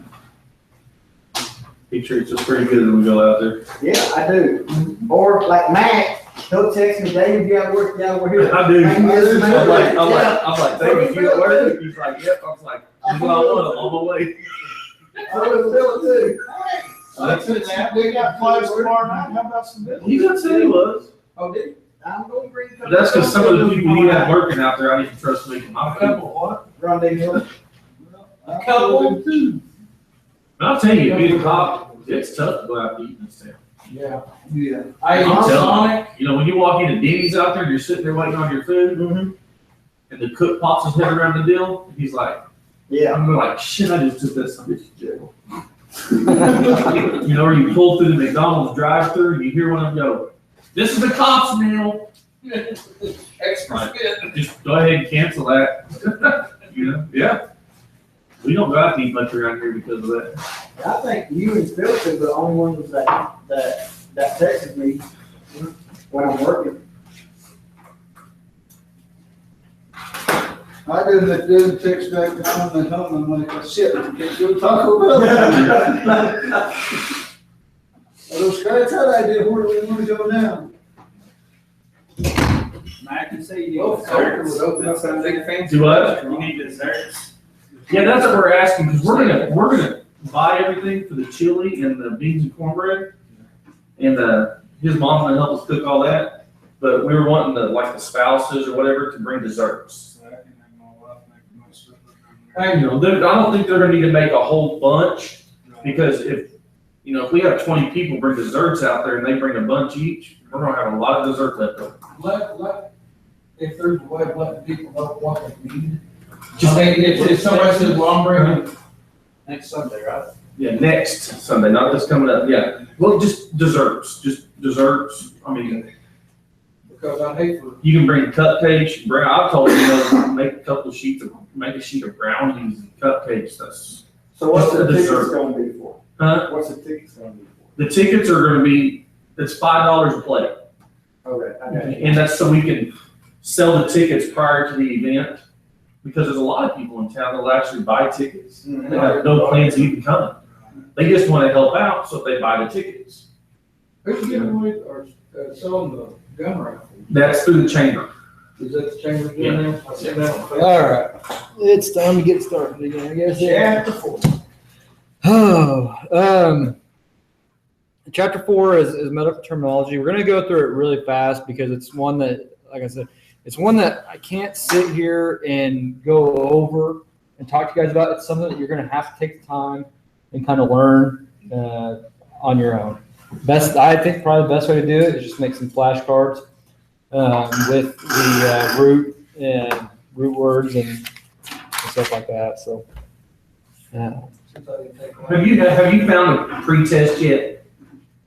the pretest. Like a practice test yet? Have you found one? No, I haven't. Okay, 'cause I remember you said you were gonna look. Yeah, I will. I didn't look today. Today, I finally got access to my PowerPoint slides and I started looking at that stuff and download the test for you guys. There is a practice test in here. Well, you can just give us the test, and we can answer them while we're going through the course. Oh, yeah? and Study the test. That's what we did at Cleveland. I want to make sure that you guys are taking the time to read the material and stuff like that, because I've had too many classes where I've been lenient, and I feel like my leniency is. We're always the ones that get Yeah,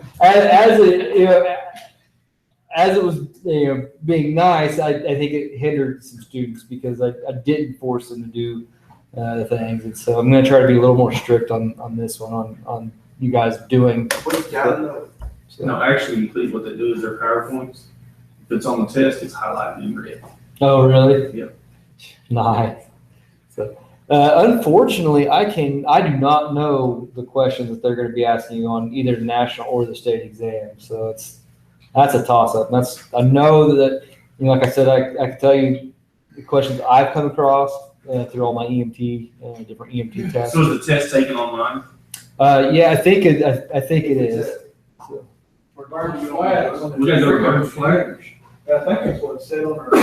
Yeah. Left one, check the truck. Our Western Protect. Well, we can go to Hill City and take it.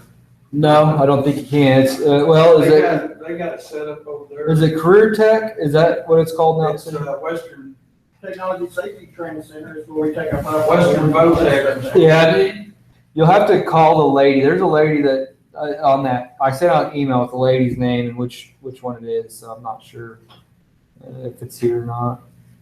Let me see. I'll pull it up and see if I can find it. We gotta go take ours, let's get that one room. Do you give us anything saying that we attended the class? Yes, I will. Okay, that's what I need for Cleveland. Okay. Not my certification. I need that for Cleveland. Okay. Yeah. No. I'll have to turn it in to state for you guys to be able to test. So I'll go ahead and whatever we need to get you. It just basically has to say what it is, who the instructor is, and Okay. how many hours. You'll have to, whenever it's over, let me know. You basically just need a certificate with that information, all right? Yeah. And I'll do that. So we're gonna find out who the lady is that you guys contact for testing. I mean, we'll talk about it a couple more times. But Is it this class and the other class I'm taking? Yeah, pretty advanced law enforcement. Then what are you gonna do? I'll just be advanced law enforcement officer. Then you'll be chief. Maybe.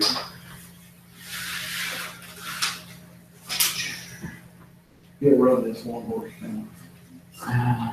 No problem. 4x4. You still have problems with doing the He asked for it. You'll need to call Jennifer Nuttall at Career Tech to arrange the written exam 405-743-5427. So it's not going to be. Yeah, I was thinking it was. Career Tech. That's in the, that's Weatherford? No, it's a 405 number. Yeah, that would be Oklahoma City. So What? we have to go to Oklahoma City to take it.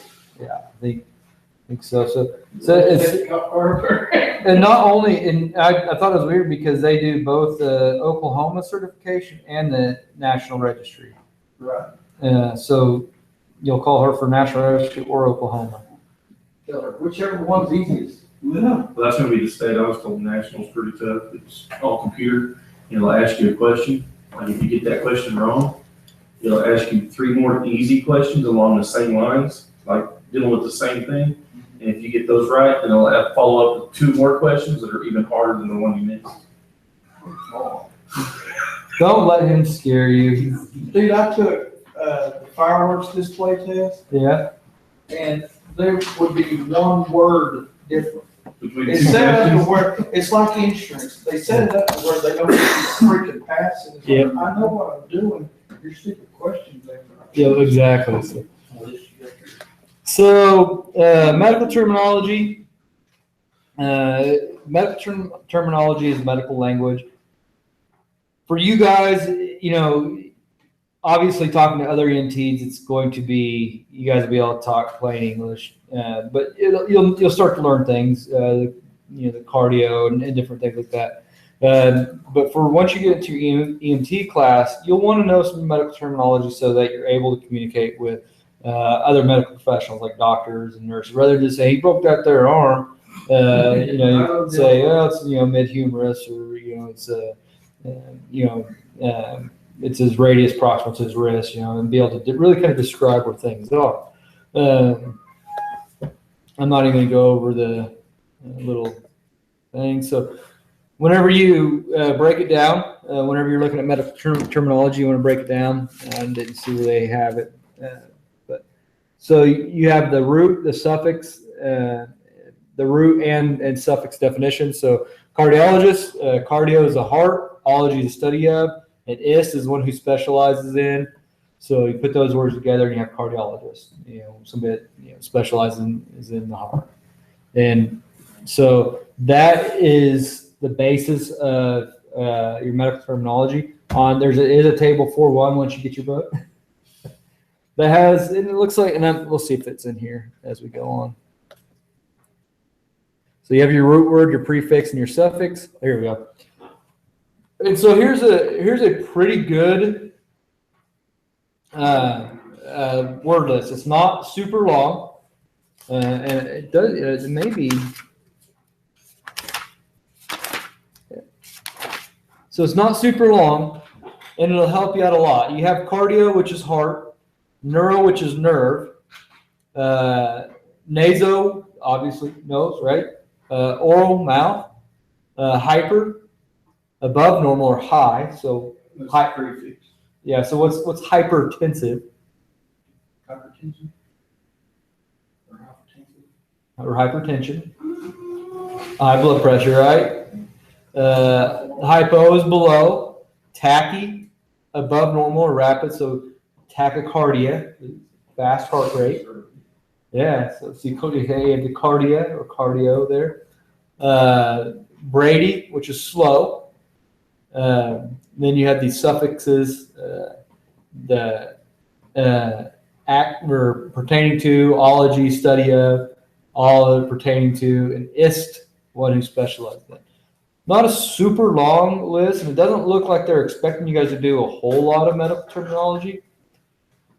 But this is something that I would get to know here. This isn't necessarily medical terminology. This is more of your anatomical terms. So you have your head, which is you have your cranium, face, you have your mandible there, thorax. Use that a lot. Abdomen, that's pretty odd. A lot of these are obvious, huh? Trunk, Yeah. thorax, trunk. So your torso. So you have your pelvis. Lower extremity will consist of your thigh, your knee, your leg, your ankle, and your foot. And that's something when I did a anatomy class with the cadaver lab. And one of the first things that we talked about was the fact that he's like, show me your leg, and everybody, points to their leg. And that's not necessarily true. This is your thigh. This isn't your leg. This is your leg right here. All right? This all is your lower extremity. So whenever you say leg, you're actually talking about the tib fib below the knee there. And he kind of told us to relate it to like a chicken. Whenever you're talking about chicken, this is a chicken. You get once a chicken thigh. You don't even eat the leg, right? So anytime you have somebody that's in an anatomical position, they're going to be in this position. They're going to be standing or flat supine with the palms facing up. I'm not sure how in depth they'll get with you on that. In the book, they do have a patient in a supine position lying on the ground on their back. Patient in a prone position will be on their belly. A patient in right lateral recumbent is a patient that is lying on their right side. And then a patient in left lateral recumbent, and they're laying on their left side. Whenever you start to talk proximal and distal, distal is away from the center, away from the trunk. So your wrist is distal to your elbow. Your elbow is distal to your shoulder.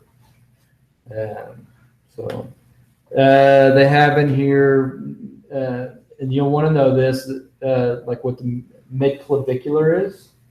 Anybody got any idea? Mid what? Midclavicular? Clavicle? Yeah, there you go. So what would mid-clavicle be? If I said mid-clavicular line, where would you think? Waistline? Well, you have your clavicle. Yeah. Collarbones. There's actually two of them. They come right down the mid-clavicle. So mid-clavicle, come down like that. Ribcage. Yeah, it's just a line, just an imaginary line that runs straight down from about right here, mid-clavicle or mid-clavicular, just runs straight down. You start getting into that on some different things, more on ENT. So here you go. Here's your supine patient. Here's your prone patient. Here's your right lateral recumbent, left lateral recumbent. Here's what I'm talking about right here. Here's mid-clavicular. The line, if it extended down, would be your mid-clavicular line. This line here is your midline. And towards it is medial, away from its lateral. Your dorsal, it would be your belly side, right? It would be your dorsal fin on your fish. So, see if we have some more here. Inferior, superior. So inferior is down away from the mid-axillary, away from the head. Superior is up towards the head. Yeah, so posterior obviously is back. Sorry, this is dorsal here, your back. So it's like your dorsal fin, right? Anterior, your ventral.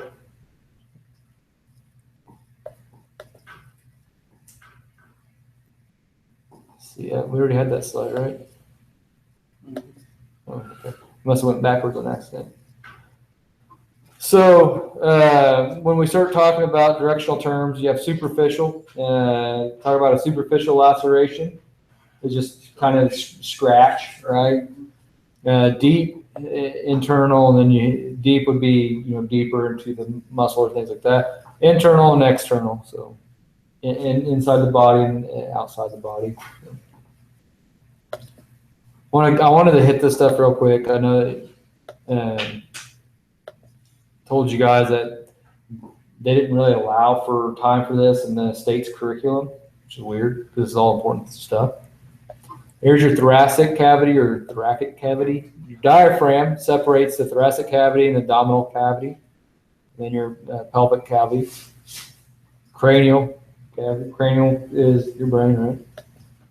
So here's your cranial cavity. Thoracic cavity.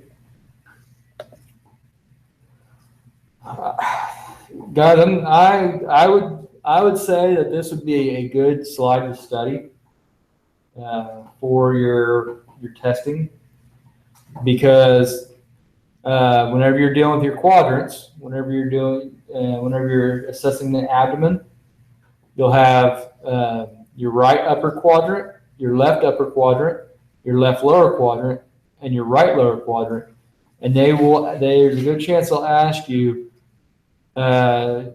Your liver is located in which quadrant? Yeah, right upper, and it also goes into left upper, right?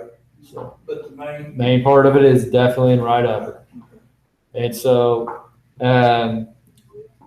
some students, there are some students out there that taken this test a lot more recent than I have. If you could find some of them, even the ones that take the EMT basic, it'd be a good resource to kind of talk to about this type of stuff. So to see, how in depth they get. They may not get in depth at all on it, but it is good to know which organs lie in which quadrant. So you have your kidneys back here, your spleen.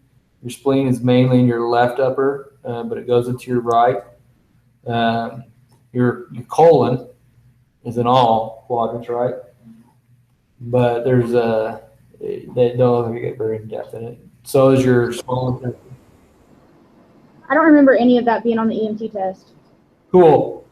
That's good to know. Thank you. She said she didn't remember any of that being on the EMT test. They'll add it before we say, Yeah, at least them some bitches there. Sure, we're gonna get them. So, all right, so we'll move on. Guys, I highly recommend that you familiarize yourself with the chapter. If anything, to strengthen your ability to speak to the EMTs and things like that. All right. Hey, when you get one from Barnes and Noble for $140 that you use, maybe it has some good answers in it. You could actually get them from Amazon, but I saw some for like $60, but it could be till like October 2nd before the delivery The date. ones I did find a couple on eBay, but like they're missing pages, so and so is something. It's like, Barnes and Noble said that they're used, but they're pretty good shape for $140. I just figured what's another $16 for a brand new book? I'm just gonna Yeah, ask. I'm buying some. You're already spending $104. What's another $16 to buy you a brand new book? Yeah, the ones I bought for Lee just because I could get them like overnighted or not overnight, next day or whatever. I just went ahead and bought the brand new one from Amazon. I'm just gonna call Danny tomorrow and get me one. Who? Danny? Yeah. Oh, Danny can get them? Yeah, you be careful with that. They have to be this one. Yeah, you want to make sure it's Because EMR complete. we second edition. called Elk City. Theirs wasn't this edition. Oh, they're- They used a different book when they done their class. Well, crap. So did Eric. Yeah. We're the first glad to have the same books that we're using now. The ones that I'm familiar with, the last EMR class I did was the first edition. They have it's kind of a red cover, and that's probably what they have over there. This is the new one.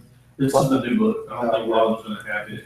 I talked to Justin Woodruff, and he done some checking and talked to a lot of people, and nobody had this book. Well, see, I talked to Danny and he said that they're changing books, so they might be going to this new book. I think you probably, I'm gonna tell you, if they're charging, you said 150 for your book? Is that what they're, 250 or 350 and 150 for the book? I'm gonna tell you, I would just have it, I mean, for that price, you could just overnight it from Amazon and it'd be the same price. Or, you know what, if you guys will pay me, I will just order it, on Amazon Prime, and it'll be here like I'll be able to bring them, or I could bring them over like Friday or something like that when they come in. Or you guys could all another thing you guys could do is get together and do the next day, and it costs you. It doesn't matter how many you order; it's just $32 for the next day. So if everybody ordered one, it's like, you know, so there's different ways. Or you can just wait for your photocopy version. No. No, y'all said that. But yeah, like that deal there, it's all in color and stuff, and you photocopy. So, all right, so let's get into chapter 5 a little bit. I'm not going to push chapter 5 too bad or too hard tonight. It's 8 o'clock. Maybe we'll try to slow down a little bit, but this is anatomy and physiology. It might be a good thing for you guys to study these bones. To what? Well, you'll have the bones. Oh, You want to study? yeah. I got a story on that. Maybe if the person, I think it's Jacinda, if you could, did they have any bone questions on? I don't remember. Oh, I had to list everything. I looked at the bones. that's all right. That's cool. No, we need a couple friends were joking around. Boner. RT, every human bone of the body. And none of them were boner. Yeah. Good thing was my mom was in medical school at that time, so we had. Nice. So, all right, introduction. Anatomy and physiology provides better understanding, better care, and clearer communication. I wish they wouldn't have added anatomy and physiology to the EMR. It's been a long time since it. Yeah, I wish they would left the EMR splitting, bandaging arms and legs, putting people on spine boards. Very basic understanding. I feel like we kind of went overboard on our expectation of an EMR in a 66-hour course on what they are to know for anatomy and physiology. But basically, anatomy is a study of structures. Physiology is a study of biological function. So, let's see what. I'm not going to go over the thing. So, here's some muscular system. You know, this is a very, and I don't know why they did the muscular before the bones, but this is a very basic diagram of the musculature. So you have your masseters, which are for mastication or chewing. You have your sternocleidomastoid. Basically, it runs from this little notch behind your ear down your neck. If you look over, you feel that muscle. It's right there, and down, and it actually connects to your sternum. Sternocleidomastoid. Sternum, and then it connects the mastoid process on the skull. So. Your pectoralis major, your deltoids, triceps. Those are all pretty straightforward muscles, right? You guys have some gym equipment out there. You probably work all these muscles, right? Your butt muscle, gluteus maximus and minimus. Gastrocnemius will be your calves. I hate to just once everybody gets their books, read the chapter. I'm not gonna say that you need to study the muscles, but let's see what the matching is. Matching has some basic bones in it. They talk about voluntary muscles, which involuntary muscle is any muscle that you control. An involuntary muscle would be something like your diaphragm. Trying to think some other involuntary, the lining of the ureters, that contract and stuff. You don't control those. So anatomy, topographic anatomy, gross anatomy, and then microscopic anatomy. Let's see if there's anything about these. So topographic anatomy that looks at the external surface and the shapes given by underlying structures. Gross anatomy, anatomy that looks at the structures visible to the naked eye. And then microscopic anatomy is an anatomy that looks at the structures only visible through a microscope. Physiology, homeostasis. Your body always is trying to be in homeostasis or equilibrium. Let's see. Uh-oh. So, what's that? Is your computer going dead? Oh, is that what you want? I don't think yet. No, it's pretty Oh, good. that's my phone. Oh. Homeostasis is the body's state of balance between all the body processes. So once it gets out of line, things start happening. So here's a skeletal system. Guys, this is a very basic list of bones. I don't think it's too much to ask for you guys to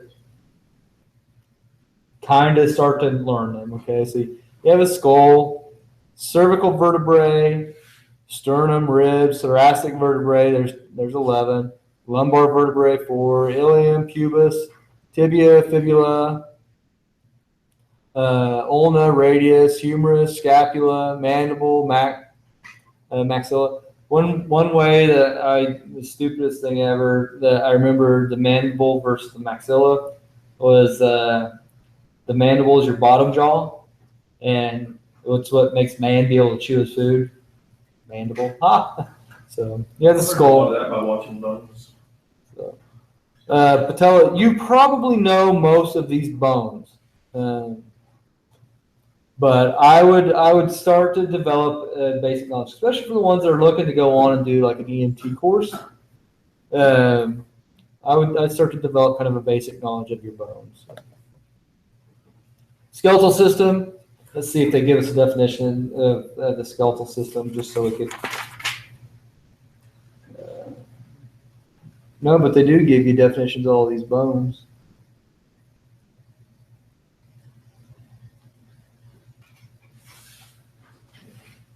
It's crazy. Whenever I was doing the CPR classes for pharmacy students, so these are students that are going into pharmacy, up until just a few years ago, they didn't even have to have anatomy and physiology classes. So, How'd they get out of that? I don't know. Now they have to. So we got some legalized drug dealers going on inside. So your lower extremities, you're going to use these terms quite a bit. Lower extremities talk about anything below the pelvis. Upper extremities are going to be obviously your arms, right? Lower extremities, your legs and thigh and all that. I don't really use pelvic girdle or shoulder girdle that often, but basically the pelvic girdle is everything in the pelvis. Shoulder girdle is kind of everything located in your shoulders. Thorax, spinal column, and then skull. And pretty basic. Skull consists of many bones, cranium and mandible. I forget how many bones there are, but each suture on the head, so you have the occipital, the frontal, the parietal. Those are all different bones of the skull. Then you kind of come in and start talking about the different bones that make up the face and things like that. I don't think they're going to have you guys do that. That's pretty in depth. So I would just kind of.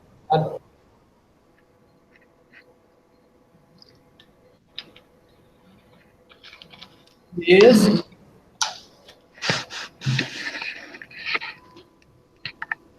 Thorax, the rib cage, 12 pairs of ribs, 10 are attached, and then you have 2 floating. You want to know what the sternum is. It's basically that bone that sits right there in the center of the chest, right? The xiphoid process, you want to know what that is. It's a piece of cartilage that hangs down off of the sternum. Okay, so, That's where you go for your CPR. well, you want to go just above that xiphoid process. Yep. Man, jeez. So the pelvic girdle consists of the pelvis, ilium, ischium, and pubis. I'm not going to get too hung up on that. I really don't think you guys will have a lot of questions on it. Shoulder girdle consists of the clavicle, also called the collarbone, and the scapula, also called the shoulder blade. What's that? Front side, back side. Yeah, front side, back side. Upper extremities is your humerus, elbow, radius, ulna, wrist, carpals, and metacarpals. Basically, carpals are going to be your wrist bones, your metacarpals are going to be your hand bones, and then your phalanges are your fingers. So, the same thing that the foot, tarsals, metatarsals, and phalanges. Once again, your phalanges are your toes and your foot. The lower extremities consist of femur, knee, patella, tibia, fibula, ankle, tarsals, and metatarsals. And something, I'll just point it here on the thing.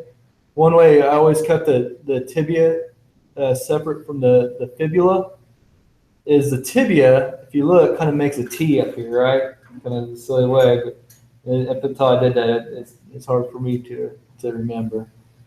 Kind of come up with your own way of doing it. So joints, you have immovable, slightly movable, and freely movable.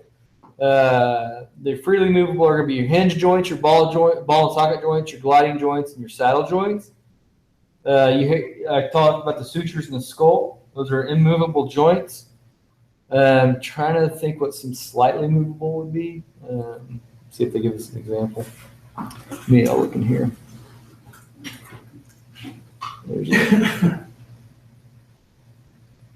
Saddle would be your knees, wouldn't it? Let's see. Your saddle joints. Here we go. Freely movable joints are bone joints that have a great range of motion. That's slightly movable bone joints that have a limit. So freely movable, slightly movable they have as your spinal column, and once the immovable are the sutures, and we're wanting to know what the saddle joints. Would that be your knees? Let's see here, trying to see if they give us a definition. I think your knees are going to be your hinge joints. Yeah. Let's see here. They don't even give us in the book. They don't even give us definition of the saddle.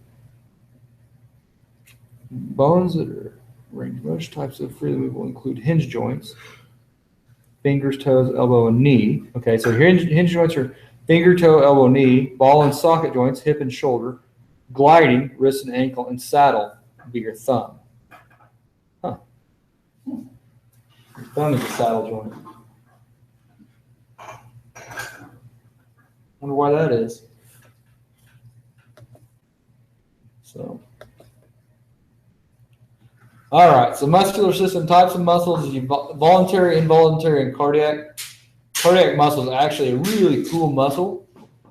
It has all kinds of properties like automaticity. Basically, a heart does have the ability to beat without any other. But you can take a heart out, it can still beat. Do hunting, like birds and like little birds pull the heart out and still you pull the heart out when it's still beating. You're not sick and twisted. It's called automaticity. It's because it's sitting in. It has all those the electrolytes that cause it to beat around it in its sac, and so it continues to beat. It doesn't need an impulse from the brain. But they're not going to tell us about all that. Let me see what they have in the book here. I'm going to go back. The voluntary muscle is muscle type used under conscious control. Involuntary muscle type not under conscious control. And they're not giving us any examples like I thought they would. They may, like in the book whenever we do the reading. And then muscle type found only in cardiac muscle is only found in the heart. let me see if voluntary muscle is also called skeletal or striated muscle. As the name indicates, these muscles are under voluntary control. They're attached to, okay, we know that. Involuntary is also called smooth muscle. Unlike voluntary muscle, we have no or very little control over involuntary muscle. These muscles are smooth in appearance and do not have any striations. Involuntary muscles may be found in the airways of the respiratory system, the digestive tract, and the blood vessels. These muscles are stimulated to contract without our conscious thought. Just imagine if you had to consciously think and contract the appropriate muscle for each breath. So that'd be kind of, yeah, especially when you sleep, right?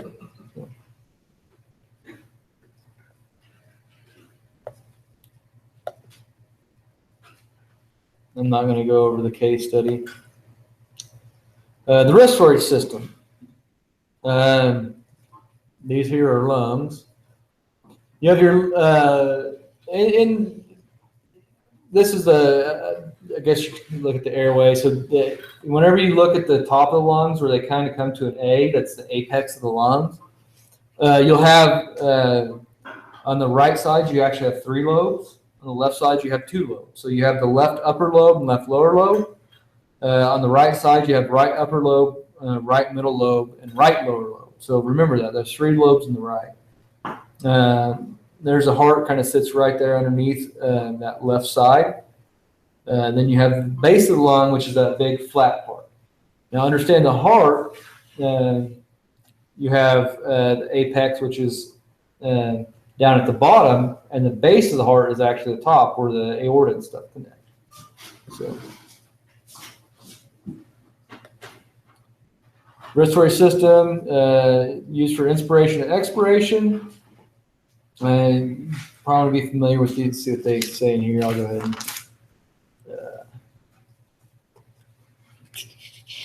Inspiration is the movement of air into the lungs. Expiration is the movement of air out of the lungs. Let's see what they say about the pharynx and things like that. Let's see. Pharynx is, they're going to just say it's the throat. Larynx is the voice box. Trachea is the windpipe. Bronchi, part of the airway branching off the trachea. Alveoli is the structure at the end of the bronchioles where gas exchange occurs. And then diaphragm, major muscle of the respiratory system. Your diaphragm is an involuntary muscle, but you can control it. So like you can stop a breath when you hold your breath, right? And so you can control, but it is an involuntary muscle. Boy, I think this would be a lot for you guys to learn, which is the blood flow through the heart. Know that the left ventricle pumps blood to the body. The right ventricle pumps blood to the lungs. The right atrium, which is at the top here. So you have, I'll just do it like this. The right atrium here receives blood from the body. Okay, so then it comes in. The right ventricle pumps blood to the lungs. Comes through the lungs, comes from the lungs into the left atrium. I don't know what, okay, this right here is a little confusing. This right here, go back.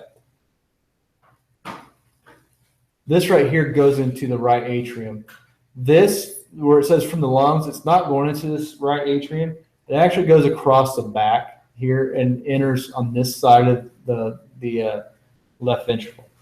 Left ventricle receives oxygenated blood from the lungs, pumps down in, left atrium receives oxygenated blood from the lungs, pumps down into the left ventricle, and the left ventricle, see how it has, this isn't true, this isn't why it has it, but this is a way to remember it. See how it has more muscle here?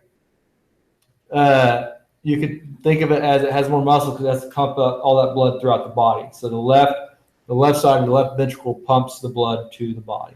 Okay? I think any more in depth than that, and they're crazy at the EMR level. So, all right.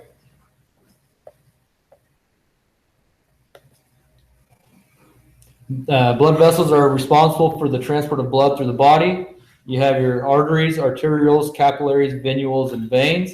So basically, as you leave the left ventricle, you're going to go through the aorta, which is a major artery, through other arteries. Then they get smaller, they go to arterioles. Then it's going to break down to capillaries. Capillaries is where the oxygen and waste products exchange. Then you're going to return through venules, so they're a whole bunch of little small veins, if you will. They go into the larger veins, and then they come in through the superior and inferior vena cava. We're kind of like I was talking about the aorta being a large artery. The superior and inferior vena cava are very large veins. Blood consists of plasma, formed elements, red blood cells, white blood cells, and platelets. Guys, I'd be surprised if they. Oh, what do you got going on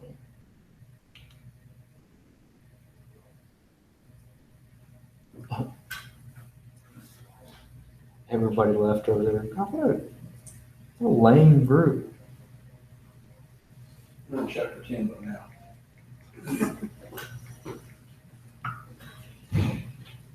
So. This is slow pace. We'll do it all right. No comment. So, anyway, we'll go through it since you guys are the only ones here. So, nervous system, sensory nerves, interpretive nerves, motor nerves. So, central nervous system, basically brain and spinal cord. Peripheral nervous system is everything that goes out. Much more than that, I think they're crazy. And read the chapter on this. It's about all I take. We get into the integumentary system. I really want to. No, because we still have another night of class tomorrow, right? So, I'm going to see how many slides there are. This reminds me of showing my age here, but I don't have these in happy days. We don't have very many more slides, so. When Fonzie had learned the body, he made it into a song. What bones connect the blood and then the heart and all that crap. Every time I hear this stuff, it goes back to that. What the left and right aortas do and all that.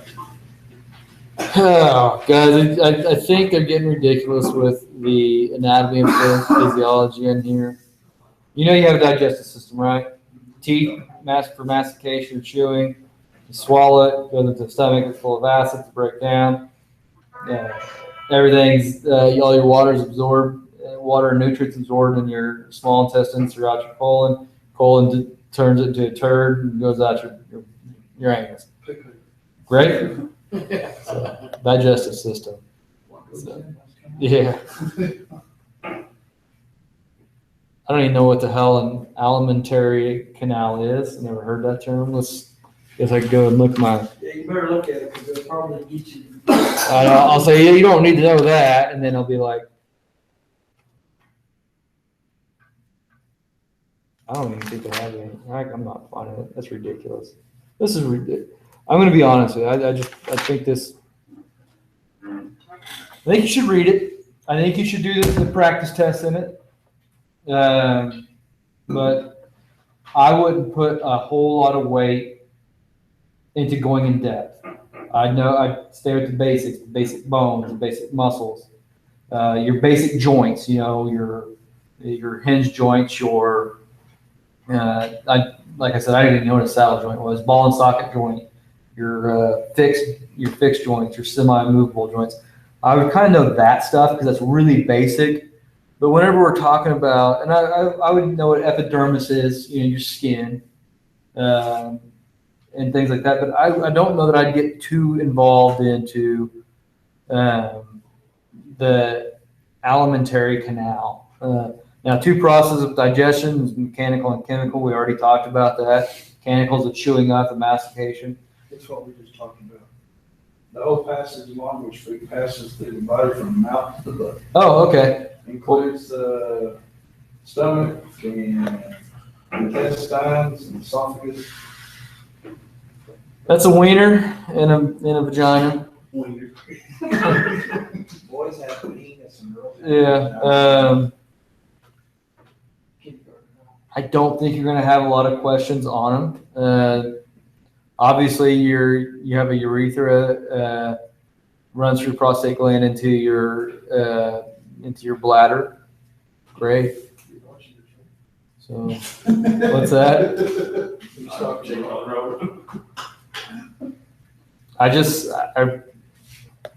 I'll be very surprised. I don't want my, I don't know, my, whatever I want to call this, that I don't think it's going to be on there, to keep you guys from reading the chapter and doing the practice questions, okay? Please do that at a minimum. But like I said, I just don't think you're going to see the hypothalamus, pineal, pituitary, thyroid, or adrenal gland, or pancreas on your test. I mean, I don't know. Maybe you might see a question, what is the female reproductive endocrine gland? Ovary. And what's the male? Maybe something simple like that. Da, da, da, da. So, male reproductive system. Yay. Female reproductive system. Yay. Life support chain. So this might be something good to know.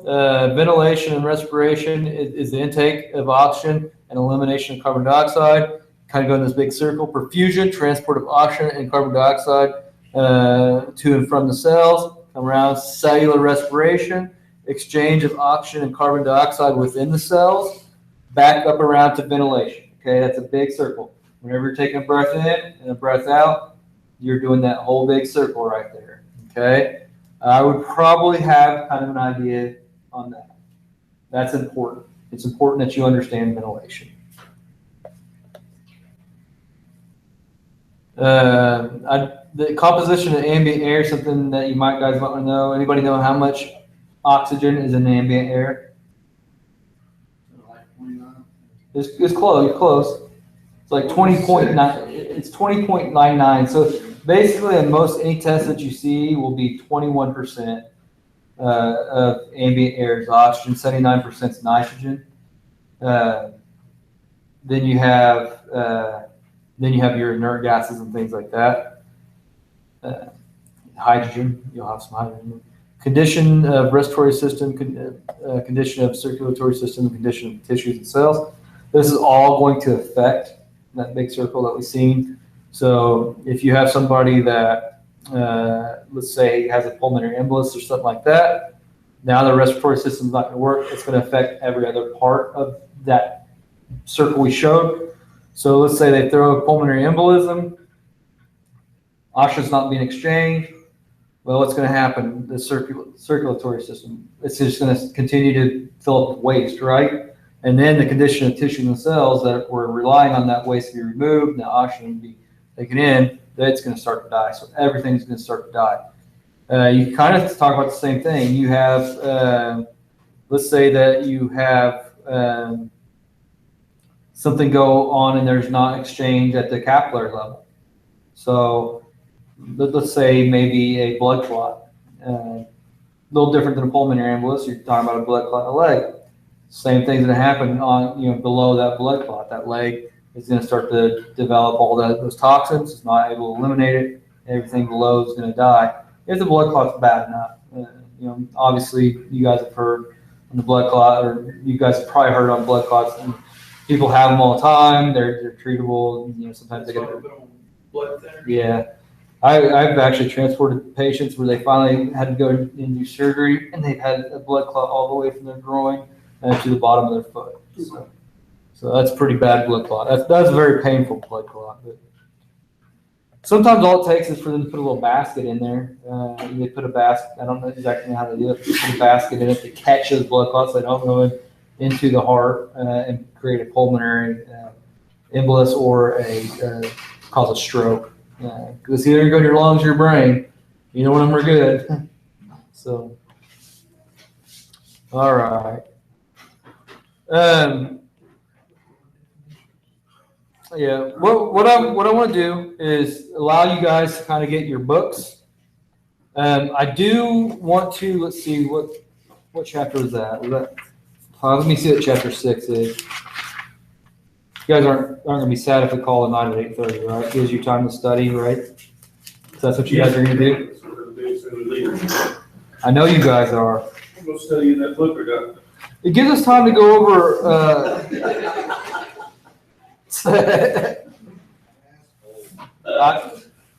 hey man, if your friends can't call you out, then who can? You want to consider that a friend. You want us. I think he's gonna, I'm gonna invoice him. All the tractor friends.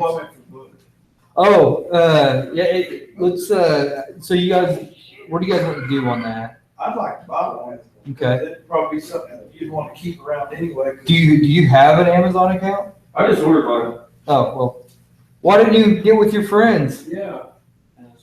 Asshole. I told, yes sir, I already told you. You're like, oh.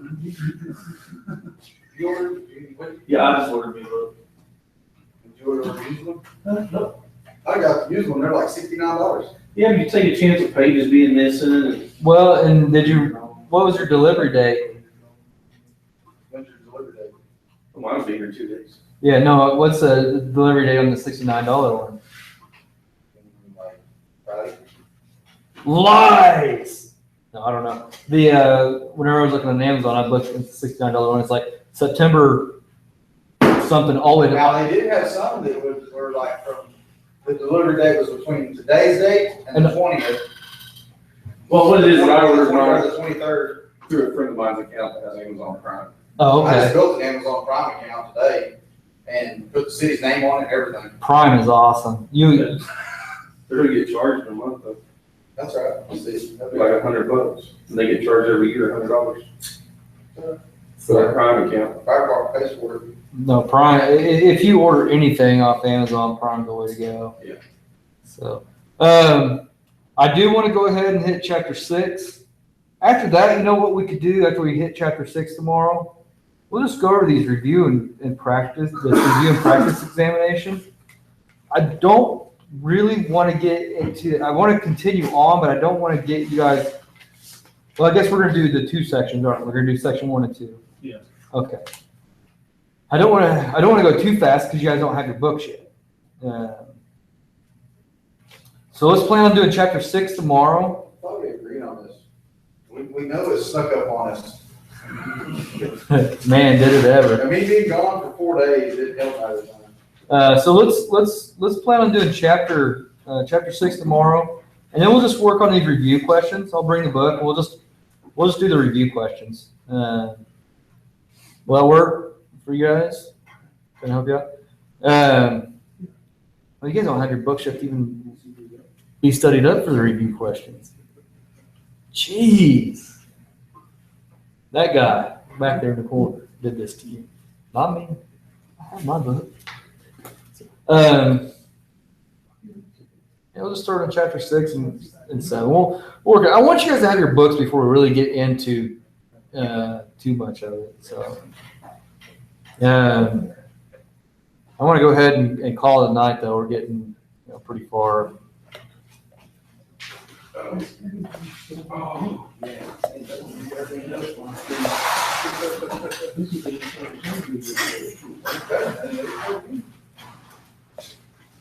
we done? Yeah. I'm sorry, I was sitting over here. Robert. We're gonna do chapter 6 and we're gonna do test tomorrow.